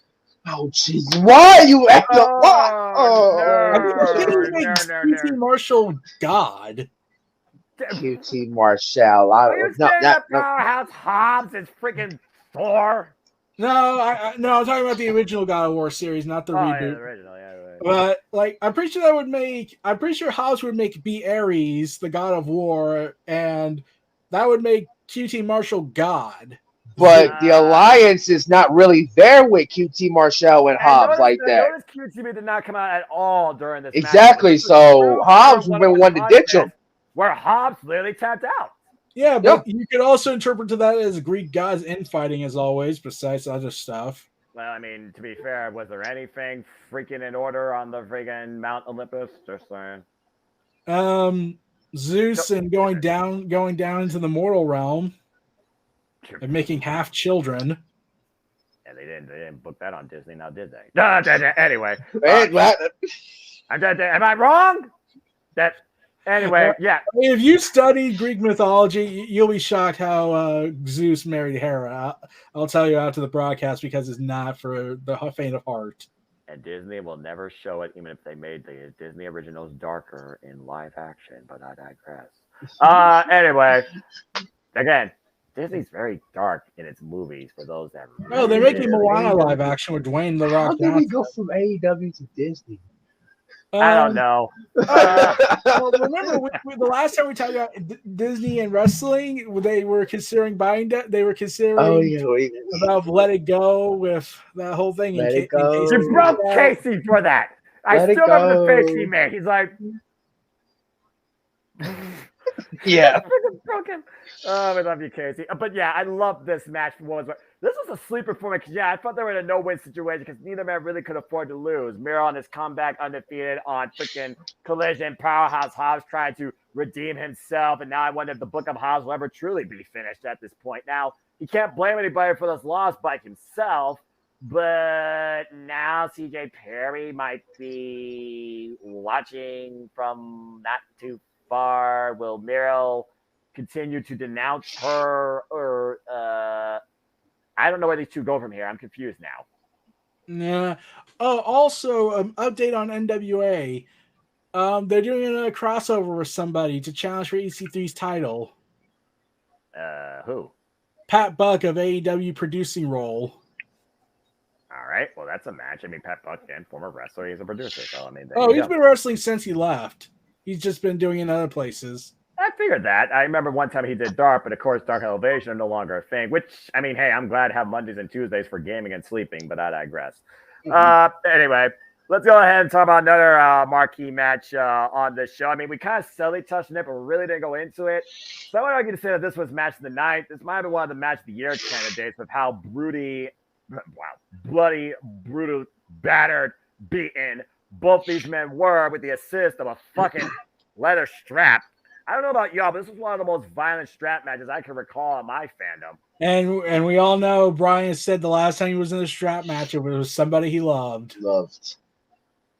In which that night, Ricky's like, if people haven't noticed Ricky Starks, like noticed the name by now, you should on this past Sunday night, because Ricky Starks was made like a star. And even though, once again, that madman of his money bought Europe the final countdown for Bryan Danielson. I don't know how he does it. I don't know how he's I should never question the man's money, but to hear Final Countdown come out once again, it marked the fan out of me once again. And plus, this match, like you just now said, the most violent, most brutal strap matches I've ever seen in quite some time. Like, these two went to war. These two went at it, and who can we depend on to basically save the day when it comes to AEW in crisis like this? Bryan Danielson. He even said on the scrum, this place is good. It's special. It is something needed for the professional wrestling industry. But here's what's next for Rick? Like we'll hear from Brian on Collision, which tells us, like we just got alluded to on the watch along, these two are far from over. I'm surprised Ricky Starks can talk after taking a strap in the jaw. Willingly. And then being choked out by it. Yeah. It's a Stone Cold and Bret Hart. He didn't give First out. minute 13. Here's the thing, though. Here's the thing I was thinking. I was like, hey, are we going to cut to the announcer and tug at his throat while Brian's choking someone? Oh, to Justin Roberts. Yeah. Like imagine Brian defeats him and we cut to Justin Roberts doing like, ouch. I don't think Justin Roberts wants to be reminded of that. I'm pretty sure Brian Daniels and him have even talked about that and smoothed it over. I'm just saying. More so, I was actually thinking more recently. Remember when Brian Danielson was choked out by Chris Jericho and Jake Hager at Double or Nothing last year? Anarchy the Arena. Yep, I just got through watching that back. And he got set on fire by Eddie Kingston. Yeah. Well, all right. But I mean, I don't know if I would call it a marquee match, and I don't know if anything really grew out of this. I thought we're going to get Ring of Honor pure Ring of Honor title implications. Still could be Final Battle looming, but this was an interesting tag match. But thinking about Wrestle Dream, honoring strong style, honoring the strongest spirit, honoring Antonio Inoki. I don't know about you two, but I think Claudio Castagnoli versus Katsuya Shibata, Double Jeopardy, would be a very interesting match. And speaking about Shibata, he is now a full-time member of the Ring of Honor roster. Hey. Yeah. Again, Tony Khan brought back his love for professional wrestling. Might I add, this freaking guy still hasn't used a damn rope break.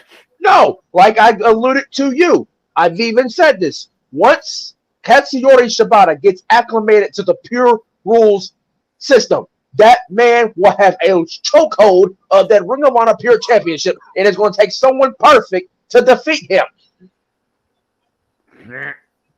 I can't think of anybody. Not right now, I can't. I mean, Daniel Garcia can. Like, Kurt Hennig's no longer with us, so he's out the question. I was about to say, thank you for that, RIP. And then Daniel Garcia tried, but he got wooed to sleep. Just saying. He wooed until he was unconscious. He stuck to his guns as a sports entertainer. Damn it. But we all know what Eddie Kingston's going to do the one day when he has to retire. He's going to be in a puddle of his own blood in the middle of the ring and say, fans, with my last breath, I curse Castagnoli. The man's hatred for Claudio is out of this world. It's like basically like Kingston trying to make contact with Claudio. Like this girl you trying to make contact with, and Claudio just walking like this. Claudio did his best to avoid Eddie Kingston. At the end of the day, he knocked Eddie Kingston the fuck out and got the win. With an uppercut. You know what I'm hoping for on being the elite? Guess what I'm hoping for? Lord. I'm hoping Eddie Kingston's in his locker room looking on phones or chatting with somebody, and then we see Claudio pass outside the thing, and then Eddie Kingston stops and says, I don't feel this sullen obligatory feeling of hatred. Again, Final Battle, it needs to be Claudio Castagnoli. Eddie Kingston needs to beat Claudio for this Ring of Honor World Championship, in my opinion, right now. He needs to be the guy. It needs to happen. Blood just screams Final Battle. It needs to happen at Final Battle. So you're waiting until December for this to happen? I mean, what do you do in the meantime?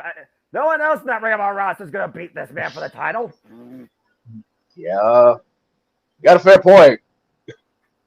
And of course, for the U.S. still haven't had his one-on-one contract obligated, I would think rematch for the Ring of Honor Pure Championship. And Katsuyori Shibata schooled that young boy at Jeff Meacham Honor in quick fashion. Just saying. But yeah, this was a fun Ring of Honor tag team match, and we'll talk more about Samoa Joe and MJF as those kind of go with each other. Shane Taylor, good effort, but Samoa Joe still champion. Yep. Dark Order was not being MJF, baby. I'm just gonna say that for record.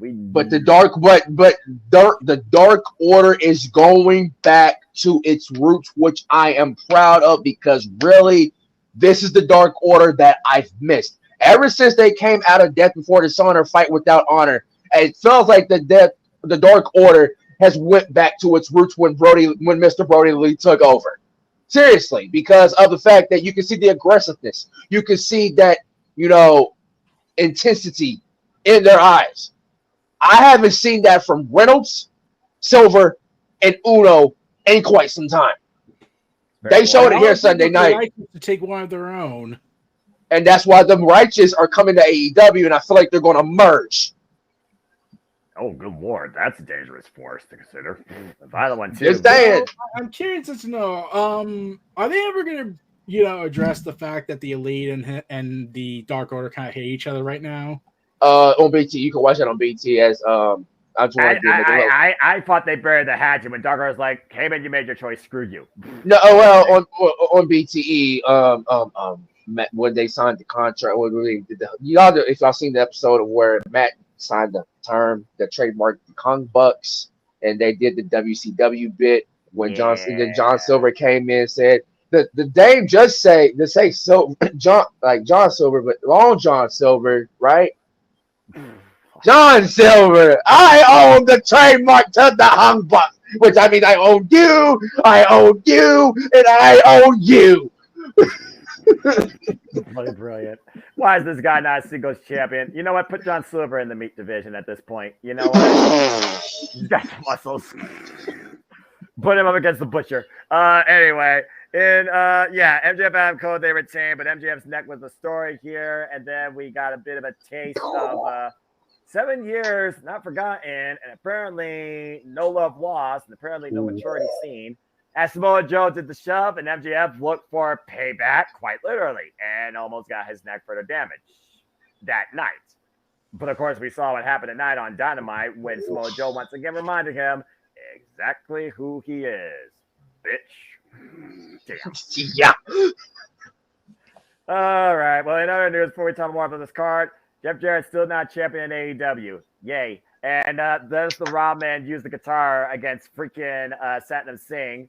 And the acclaimant that he has are still the AEW World Trios champions. Sky Blue got another win in Chi-Town, and I do wonder if Sky Blue is going to make her way to maybe another Ring of Honor World Championship match, or will Hikaru Shida face her for the first time ever? I'm just saying. Also, gotta love the minion, Billy Starks. I like her. She's a fun character. She was supposed to be part of that match, but she was still injured, apparently. Well, I mean, with how much she's wrestling while trying to still finish her damn schooling, I wonder why. Dadgummit. And again, I think she's done with school. I think she graduated. Yeah, she did, but I think college is looming. Just saying. Just saying, it's college season. God bless anybody in college. I remember those years. I don't miss them. Still paying for them, quite literally. Again, Ricky Starks paid for what he did to Ricky Dragon Steamboat. But hey, that was a hell of a war. First time I ever encountered with those two. Definitely can see that run back. Very curious what's said. And as far as the women on this show, as the only main card women's championship contest for the third time, they really went all out. I was quite impressed by what Ruby Soho and Chris Statlander did in this match. I don't know about you two. Chris got her win, and this was basically, I felt like, a step forward in the right direction, as we saw on Dynamite. Another step forward in the right direction when Stat took on Emmy. So I feel like Tony is going a step forward with the women's division so far. But like you brought to reality with me, don't count my chickens before they hatch, because he sometimes like to take steps back. But Sunday and tonight, he's on the right track for now. Except for the fact that your leading actress is losing herself to it. Hey. She grabbed the spray paint, using like hairspray, but you cost Ruby Soho the match. And that was Sunday. This is Wednesday. Anything can happen with the brain and everything. We don't know what happened on Wednesday. We don't know what happened on Sunday. To be fair, she was busy throwing shoes at birds. Exactly. See, that's all she was doing. She was throwing shoes. Yeah, you didn't see the spray paint. Came up barefooted from underneath the ring. You didn't see what you saw on Sunday. What happened on Sunday when she got interviewed by Renee? Nothing happened. Okay, like I told you on the watch. I don't know where you get your resources from. I don't know where you get your information from. Again at Renee. I think you froze the shoe. Seriously. I mean, it could be a shoey. He is from that down south, from down under. New Zealand, Australia, 2 different countries as far as I'm concerned. Even if they're connected to the same continent. I'm just saying. All right. Anyway, this girl's off the damn rails. That's all I'm gonna say about that. Golly. See, no more storm forecast. Yeah, well, Eric, you did a recent WrestleVerse on this. Why don't you spearhead what you think might be ahead for the next rising big thing, by God, when Konosuke Takeshita beat Kenny Omega one-on-one with a flash bare knee V-trigger. And this honestly also is arguably match of the night, if not the match of Konosuke's career. To me, I said this. Konosuke Takeshita, to him, this might have been his best match to date. For Kenny Omega, it's just another day on the job. Yeah, right. Got to say, what Kenny Omega give us this year, I mean, and again, what has he given in storytelling, even in defeat? We got Omega versus Ospreay 2, Forbidden Door, and Ospreay finally got his head on straight and got the IWGP United States United Kingdom Championship. Like you said, at Double or Nothing, Blackpool Combat Club went over on the Elite, and it led to the Golden Lover returning to Kenny Omega's side one time in AEW, or so we thought. And then, of course, All In happened. And, of course, at the beginning of the year, at Revolution, they lost the Trios Championships, and it led to House of Black becoming the most dominant Trios champions in this company's history. And then prior to that, they lost to Death Triangle at Full Gear. Yep. And then you got Best of 7 series. That concluded the Fabulous. But they've lost, but like the Elite have lost virtually every tag team, every big matchup in pay-per-view they've done for the past year besides Hangman. But I loved Kenny throwing it back to his DDT Pro days with the color tie he did on Sunday night. That was a nice throwback. Okay, I'm pretty sure he wore that when he was before he got big in popularity. Well, it was exactly what he wore before then. Yep. I love him throwing it back. That was a nice little callback with his gear. Good Lord, though, man. Konosuke really not. That was a nasty backdrop driver that Takeshita did on Omega. That was nasty. Why is Kenny Omega falling on his dead head without protecting himself with his arms and hands? I'm just saying. He took a tiger pile driver.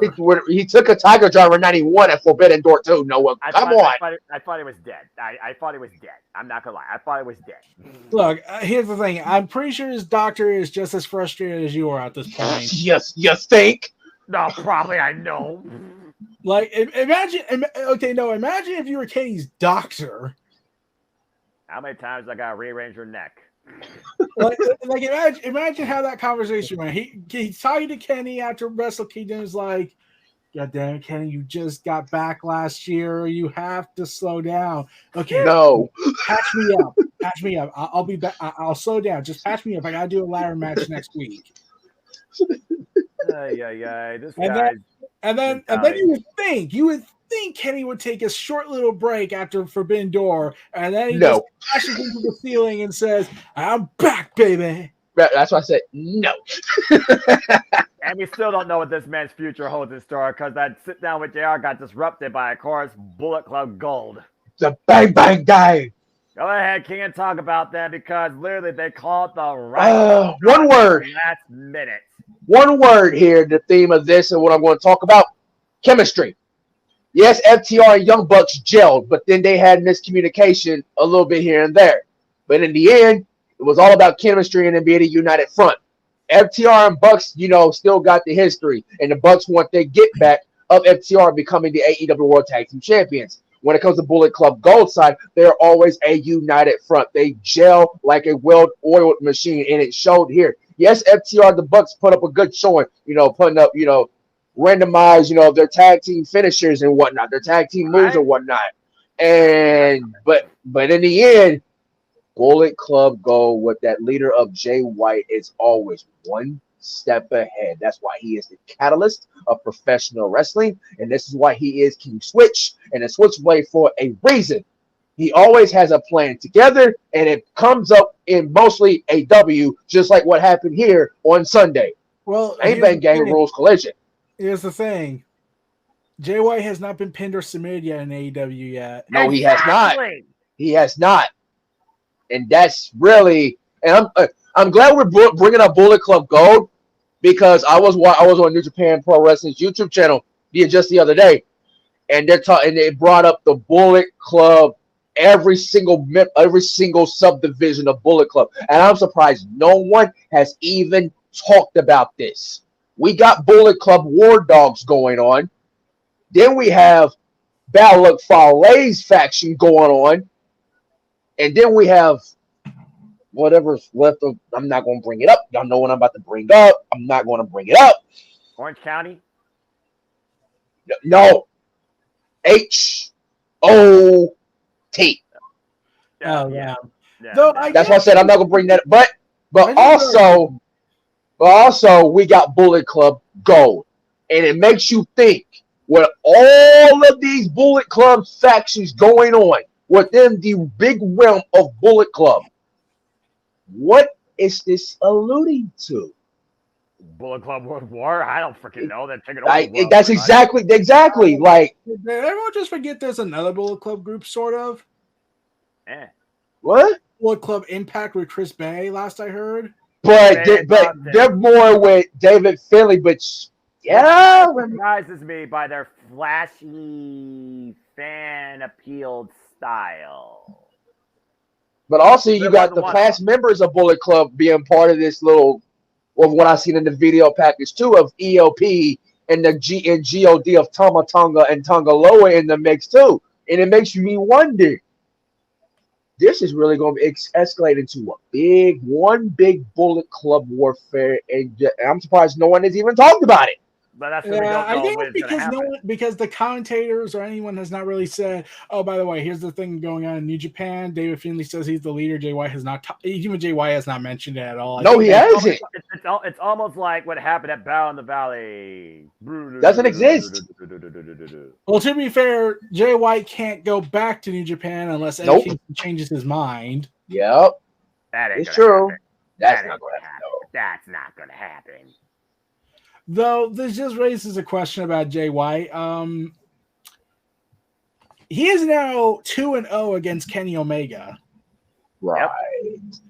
So when is Jay White gonna get Bullet Club Gold as an affiliation of sorts with the Don family? I'm still trying to wonder why they don't just call it the Don family, because that sounds more mafia badass. Well, Don Callis is all about his everything. I feel like Don is more associated now that I see, especially with Dynamite, with Aussie Open and the tag team match with La Sex Guys with Jericho and Sammy. I feel like Don is, of course, with Takeshita, being his son, as he calls him, but also aligning himself with United Empire, because he's got Will Ospreay in his back pocket, and then all of a sudden he comes out on commentary on an Aussie Open match, which they're part of United Empire, and it makes you think when they first interacted with Will Ospreay United Empire with that Don Callis interaction, and it kind of makes you it even more add a little bit more layer to that. Kind of makes you wonder, is Don really aligning himself with the United Empire as well as Takeshita? Here's the thing: what if he also has Bullet Club Gold in his back pocket? They all hate Kenny too. But I say everything comes down to Don Callis' hatred towards Kenny Omega. Here's the thing. I'm trying to wonder this, guys. When are they going to just bring it up? Don Callis was Cyrus the Virus. I was waiting for Chris Jericho to bring that up personally, if I was honest. Jericho might bring that up. They can easily reference the virus and say he's spreading all across all Elite Wrestling. Here's what I think is going to happen, and this is just me going really far-fetched out there. Kenny Omega and Chris Jericho form a tag team one night only. Face the Don Callis family on pay-per-view. Kanosuke the Cash Guy, insert name here. Okay, if I had to take a guess how they're going to do that, they're probably going to have Sammy betray Jericho and join the Callis, which is almost looking like towards that trajectory as Sammy walked out on them tonight after they won. But it was two miscommunications in that match between Jericho and Guevara. Wrestle Dream might become a wrestle nightmare for Kenny Omega, particularly at this point. And again, we gotta wonder, who is the next target? Is the next target somebody that Don wants to eliminate, or is the next target somebody he wants to bring into the family, like we're indicating possibly with Sammy Guevara? I think it's going to be obviously somebody that Don wants to eliminate, but who? No idea. I have no idea. Also, I'm trying to find this article here, but right. I recall hearing this. Apparently, some top New Japan stars are not going to be able to make it to Wrestle Dream. I'm not surprised considering the scheduling of the fall and travel. Yeah. I think Wrestle Dream falls during a tour or something like that. It's on October 1st, Sunday. I think the road shows for Destruction still keep going. So that means Tony. I haven't been on New Japan side in a moment, so that means Tony and Obadi-san got to pull something Big strings. Really. Especially the one to get startup involved. And considering Mercedes Monet was at All In. You can Which, get her on the show. she was in a boot. Winner. She was in a boot, but I don't know how long she got on her rehab process. That's the biggest question mark, really, on the women's side. Yeah. Well, before we talk more about Wednesday night, let's go ahead and talk about the main event and talk about the rise of whatever. Because, guys, acknowledge the fact the most dominant champion this last year with the most passion and the best win-loss record when it comes to the caliber of competition and work ethic has finally lost his international championship. Jon Moxley with 2 high-angle Death Riders, and Orange Cassidy not hand in pockets, but an emphatic "F you, finish me if you dare to," has finally lost the title. Daggum. And here's the thing. I'm just gonna say it. OC and Jon Moxley have definitely earned the main event of All Out, especially since they took the company after helping the company through. Especially Moxley with the American ace he's become. Yeah, and OC definitely has earned this big moment. I wonder how Cornette felt about that. How's that man still alive and not had a heart attack? But he rants about absolutely nothing. But it's like I'm surprised people still fall asleep on Orange Cassidy. Continue to fall asleep, really, because like if you don't recognize like yeah, he's cosplaying. That's what he is. That's what his gimmick is. He's cosplaying a wrestler, like a lazy one. But when the bell rings, that man goes to work. They should have not fallen asleep on him after Will Ospreay. That's apparently an eye opener right there. If Pop versus Orange Cassidy wasn't. That was the freaking first match in AEW. And get this, guys, that match, which was Orange Cassidy's first in-ring debut for AEW, that happened on pay-per-view, is one of the most viewed matches in AEW history. 40 million on that clip alone. But you would think that, guys, but apparently it wasn't. And it took until most likely Sunday night to finally realize that, okay, Orange Cassidy is a serious dude in the ring. Also, I saw the camera. And of course, it's with a man who 4 years ago start with this company, been here since day one, and at this rate, it's that, like I said, it's death jitsu. Once you step in the ring with Mox, you better know your fate and you better know what you're stepping into, because death jitsu has no boundaries, no limits, and just accept your fate. As we now enter the usher in the new era, the new death jitsu international era of Jon Moxley and Orange Cassidy, thank you. Thank you for making the AEW International. We appreciate you as fans that you elevated that AEW International Championship to be the most prestigious title in this professional wrestling industry.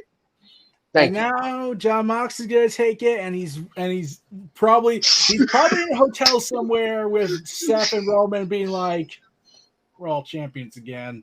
Yep, that's the Shield once again holds all the gold. Who would have thought these 3 individuals would take over the wrestling industry? I'm just saying. And let's see. Also, Jon Moxley and Orange Cassidy's little Wild West showdown camera work. Yep. I love that key angle so much. The beyond probably broken orange punch capable right fist. Like AEW. Since Jon Moxley just there, the far corner.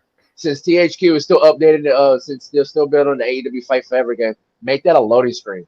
That's really a good camera shot. That was one of the best camera shots AEW has ever done, honestly. Yeah, it reminds me when New Japan did it, and then when NXT did it with Keith Lee and Dominic and Dijakovic. Yes. It's still one of my favorite matches ever, one of my favorite feuds ever. NXT take over Portland. And put Keith Lee in the meat division as well. Book Keith Lee better, by the way. Oh, by the way, I've been meaning to say this. I'm happy for Swerve. Can we finally resolve that? They had a chance at All Out to do it, unless Keith Lee's having health issues. I don't know what's going on with Keith Lee because the last time we saw him, he was just involved He in was a on random Collision. We know man that. 2 weeks It ago. On was. Collision. Yeah, and then Yeah, and I'm just like, Keith, can we? Like I said this on Twitter on the AEW page. I was like, man, I can't wait for Hangman and Swerve. It's gonna be awesome. Can we resolve the Keith Lee feud before we go on to another long-term feud for Swerve? Ask Will Washington. Ask Will Washington that because he is actually the real life cousin of Swerve Strickland. So Yeah, might want to ask him about that. Mm. And which that's the same Will Washington who is also part of the AEW staff. So also, here's the funny thing: Will Washington follows me. Nah. there you go. Go ahead and DM him. He's actually followed me since before he joined AEW. That's pretty cool. Oh, you should shoot him a DM and ask him what is going on with Keith Lee and Swerve feud. Yeah, except if I did that, he'd probably think I'm harassing him like all the other. True. That is true. That is I true. feel bad for anybody in this industry that don't even want to be on social media at this point because they don't even look in there because they probably feel like they're going to be harassed. But the only person who's ever said I hate social media is John Moxley. Says I was forced to by WWE. Okay.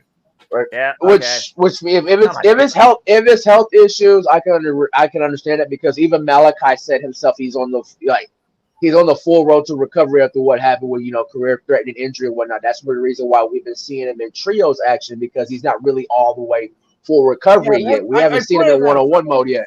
Yeah, someone actually brought this up.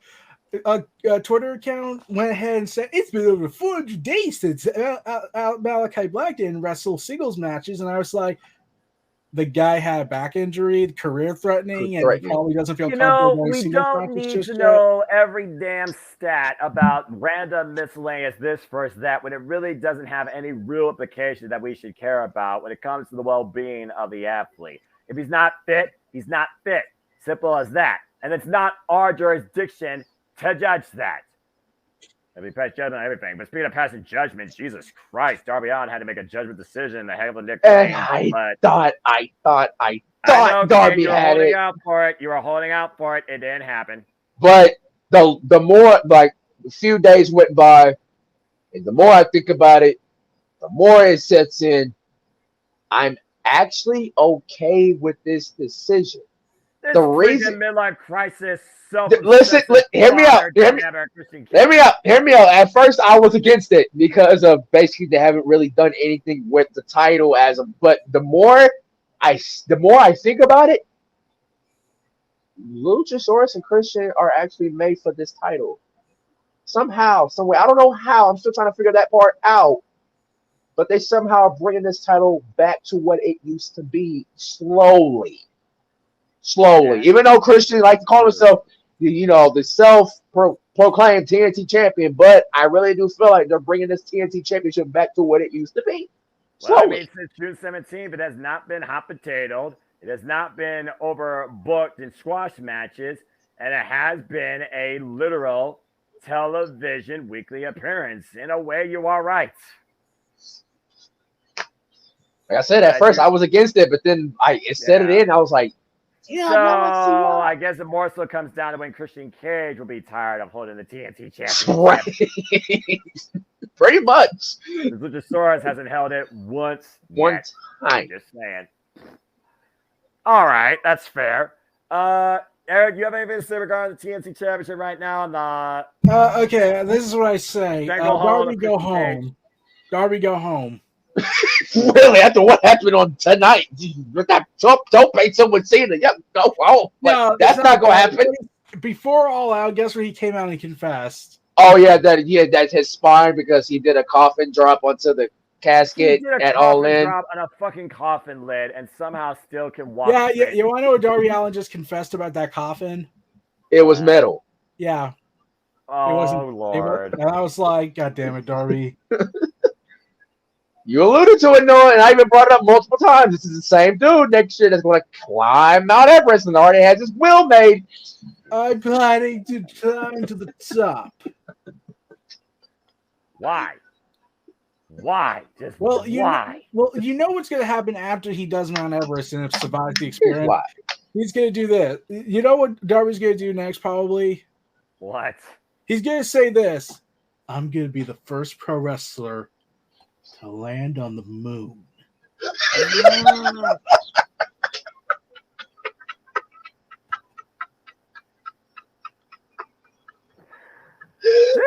say that he and Darby are going to go on a blaze of glory. So you're telling me Darby's more crazy than Sting right now, who's in Joker persona? Yeah. Yes. Jesus. And this is the guy diving like New Jack off balconies. Oh, God. And ladders. I'm just saying, wrestling's weird. Yeah. Yeah, it is. But we're forever grateful. And I think with that, we're forever exhausted from these last 2 weeks of wrestling content across the board. That's not laying anytime soon, as we are now in September, folks. So we got Grand Slam in 2 weeks, and it will either be Roderick Strong, Samoa Joe, let's be honest here, freaking Darby Allin, or who's the other person? Penta. I think it's going to be Penta. There's no way Jay Lethal was being Penta, all right? I'm just going to put that out there. Unless they're running back Jay Lethal versus Samoa Joe, and I'm like, yeah, you did it on pay-per-view. How'd that work out? I'm just saying. So, okay, guys, Grand Slam, MJF, Bad Neck, who faces him with the championship? Probably Roderick. Roderick, but Samoa Joe is a strong wild card. Strong one. You gotta count Wrestle Dream is 2 weeks after that too. Yeah. So you have wrestled too. You have wrestled for the title, defend the title, literally in a 2 week span after Grand Slam. You're some sick pervert. Again, the narrative with Adam Cole. Where does your heart lie? Who truly is your best friend? Keyword best friend, not just the F word. Devil's gonna show his true side before. I'm still saying Adam Cole's gonna betray MJF first. And that's what I love about this storyline, because we don't know who's going to turn on who. And honestly, you can't get mad at what decision they choose either, because both sides are legitimately possible. Yep. So again, here's the thing. I think it's going to be Adam Cole, because here's the thing. Because of the snap. It was because of this in the back. Too, but I wouldn't be surprised. Here's the thing. I said this a while back. I think he'll use Don Callis to get him to that title. If Don Callis somehow created the long-term underlying agenda of recruiting the next AEW World Champion, the Don Callis family, he is the most dangerous, powerful man. But here's the thing. Don Callis would probably want something in return, and you know what he'll ask Adam Cole to do? Finish the Elite off. Yeah, because of what the Elite finished him off on BTE. I know exactly. And they haven't really brought up Adam Cole betraying them last year. Since that was supposed to be brought up, but a certain party left the company. And the other one got injured in his repair. And we still haven't heard any update on KOR yet. And I missed that violent artist, and he might not be coming back anytime soon with what he went through. Jesus. Also, I know we were talking about Orange Cassidy and how he was cosplaying a lazy wrestler. Well, then what the hell do we say KOR was doing when he was in NXT, when he left Undisputed Era, where he clearly was looking like Orange Cassidy? He was rocking and living life. I don't know. Right. I mean, you can say the same thing about Marilyn Monroe. She's just looking for her fan. Oh, Jesus. Here we go. Don't bring this back up again. No, Tony is just being Tony. Here's the thing. Why hasn't they addressed it yet? Why haven't they brought up a joke on BTE down the road where Orange Cassidy's walking around and he sees Kyle O'Reilly dressed up like him and he's like mirroring with him and they're just doing. I don't know. Yeah, giving them ideas for their next summer break show when they finally do a show at the beach, possibly. Not a ship again, although that was stupid expensive, according to what I heard, and very difficult. Speaking of stupid and expensive, guess what is happening? Oh Lord, here we go. Here we go. What's going on now? Okay, so we got scammed the first time, but I think we could do Fire Festival again. Why? Oh, you want to know why that guy is starting that festival up again? Why? Because he's in debt and he needs to pay the people he scammed last time off back.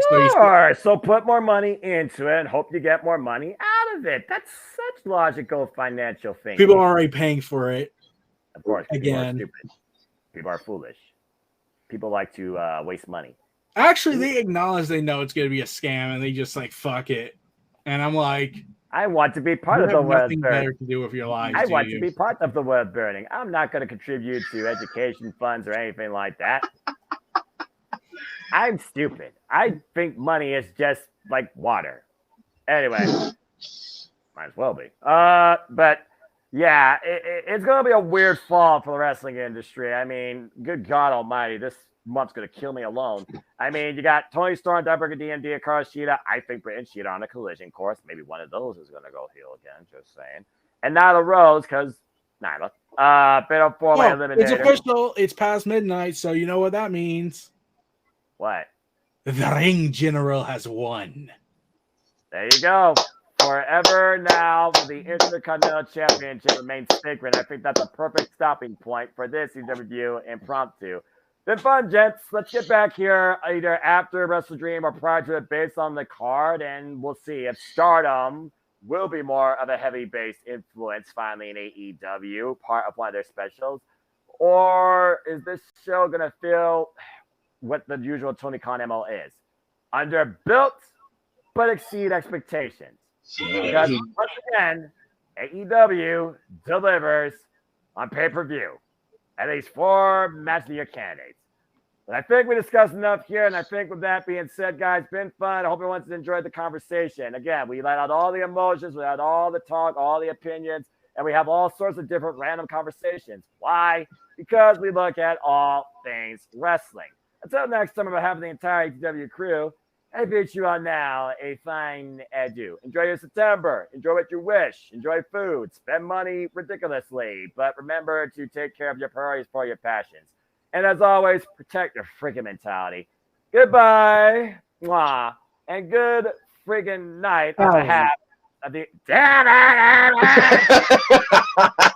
On behalf of the ATW crew, we are ATW. Eric, you suck.